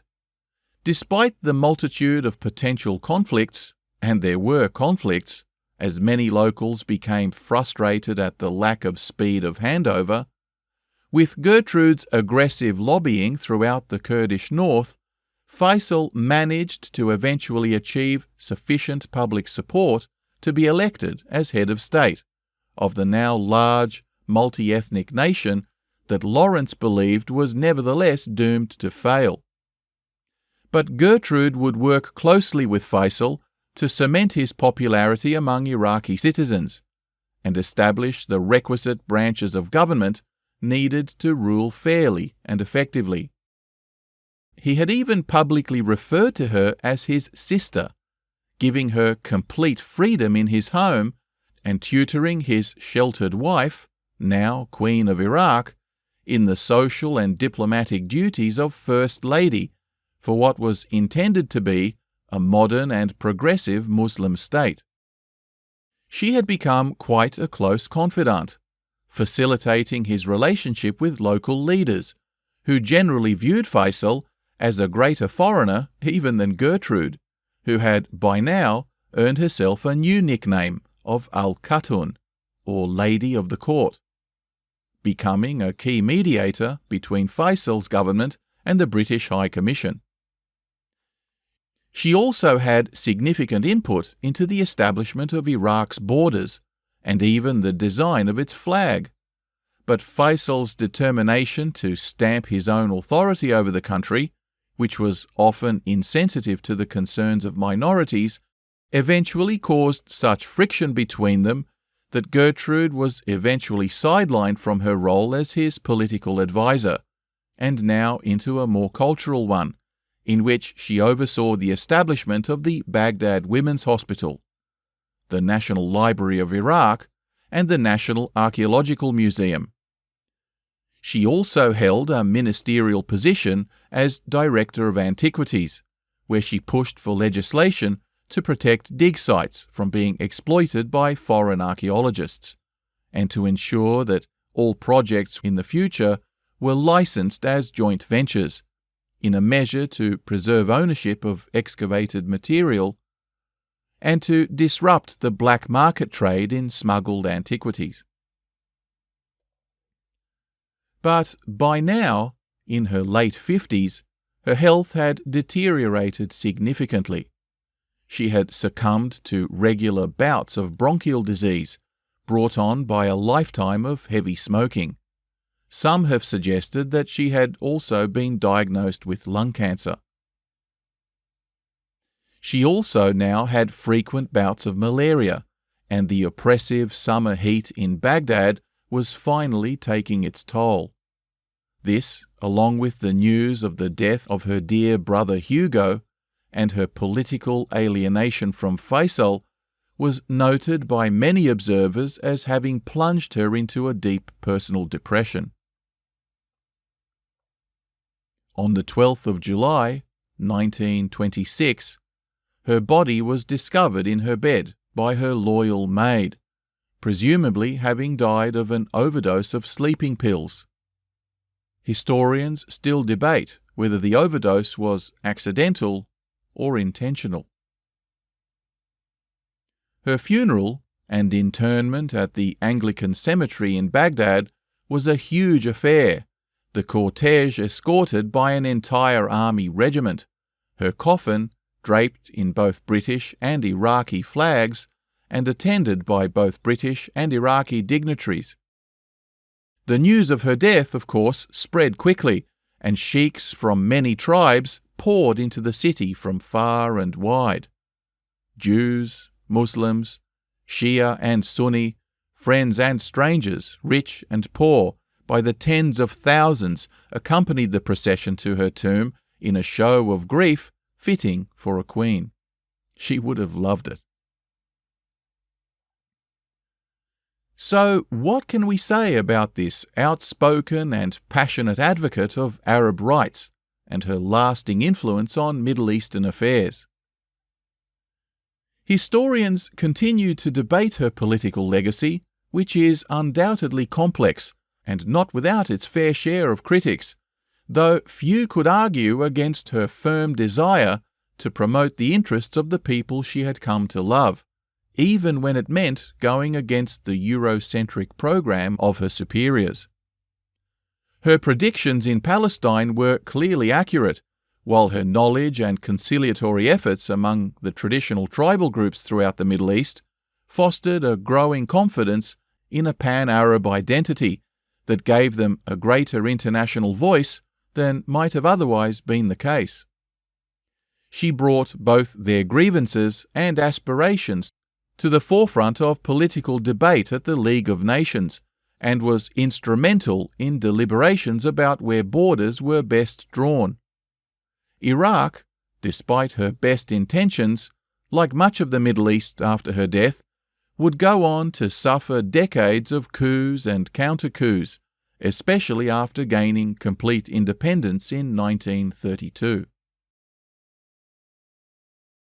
By 1958, yet another coup saw a new government oust its Hashemite monarchy altogether and form a socialist republic ruled by the Ba'ath Party, whose central emerging figure in the 1970s was Saddam Hussein, whose government downplayed and obscured her role in his country's history, despite the Ba'ath Party's very platform of pan-Arabism, that was itself the result of Gertrude's tireless efforts. During her life, she was entirely capable of ruthlessly manipulating everyone around her to get the outcome she wanted, though these objectives were rarely ever selfish or personal. She was certainly not averse to blowing her own trumpet, though she never sought public honours or titles for their own sake. She was a confident and highly motivated individual who set lofty goals for herself and almost always achieved them, typically against all the odds and prevailing social norms. She was an intellectual in every sense, and at the same time, a hopeless romantic. She smashed gender stereotypes and challenged men at their own game, yet was at heart deeply sentimental. She could write stinging polemics, academic papers, and was the first woman to write a government white paper, yet was also an accomplished poet, travel writer, and translator of complex Persian and Arab literature. She weaponized her femininity to achieve her political ends, but was, at the same time, an avowed anti-suffrage campaigner, a perhaps curious paradox and something that is now viewed by feminists as a stain on her legacy. She both loved and grieved deeply, yet always considered herself more fortunate than many others. Never truly satisfied, she died disappointed at how Iraq and its hand-picked leader failed to live up to her expectations, yet she was always questioning how she herself could do more. Gertrude Bell was a force of nature, earning the respect of even the most conservative of Shiite clerics and Bedouin warlords, yet nowadays has been largely forgotten by both the West and the Middle East. But her legacy as a traveller, mountaineer, linguist, archaeologist, photographer, spy, political analyst, and yes, even kingmaker, have made her perhaps the most underrated female political figure of our times, leaving an indelible imprint on the history of the early 20th century, and has given us a heroic figure well worthy of remembrance by future generations.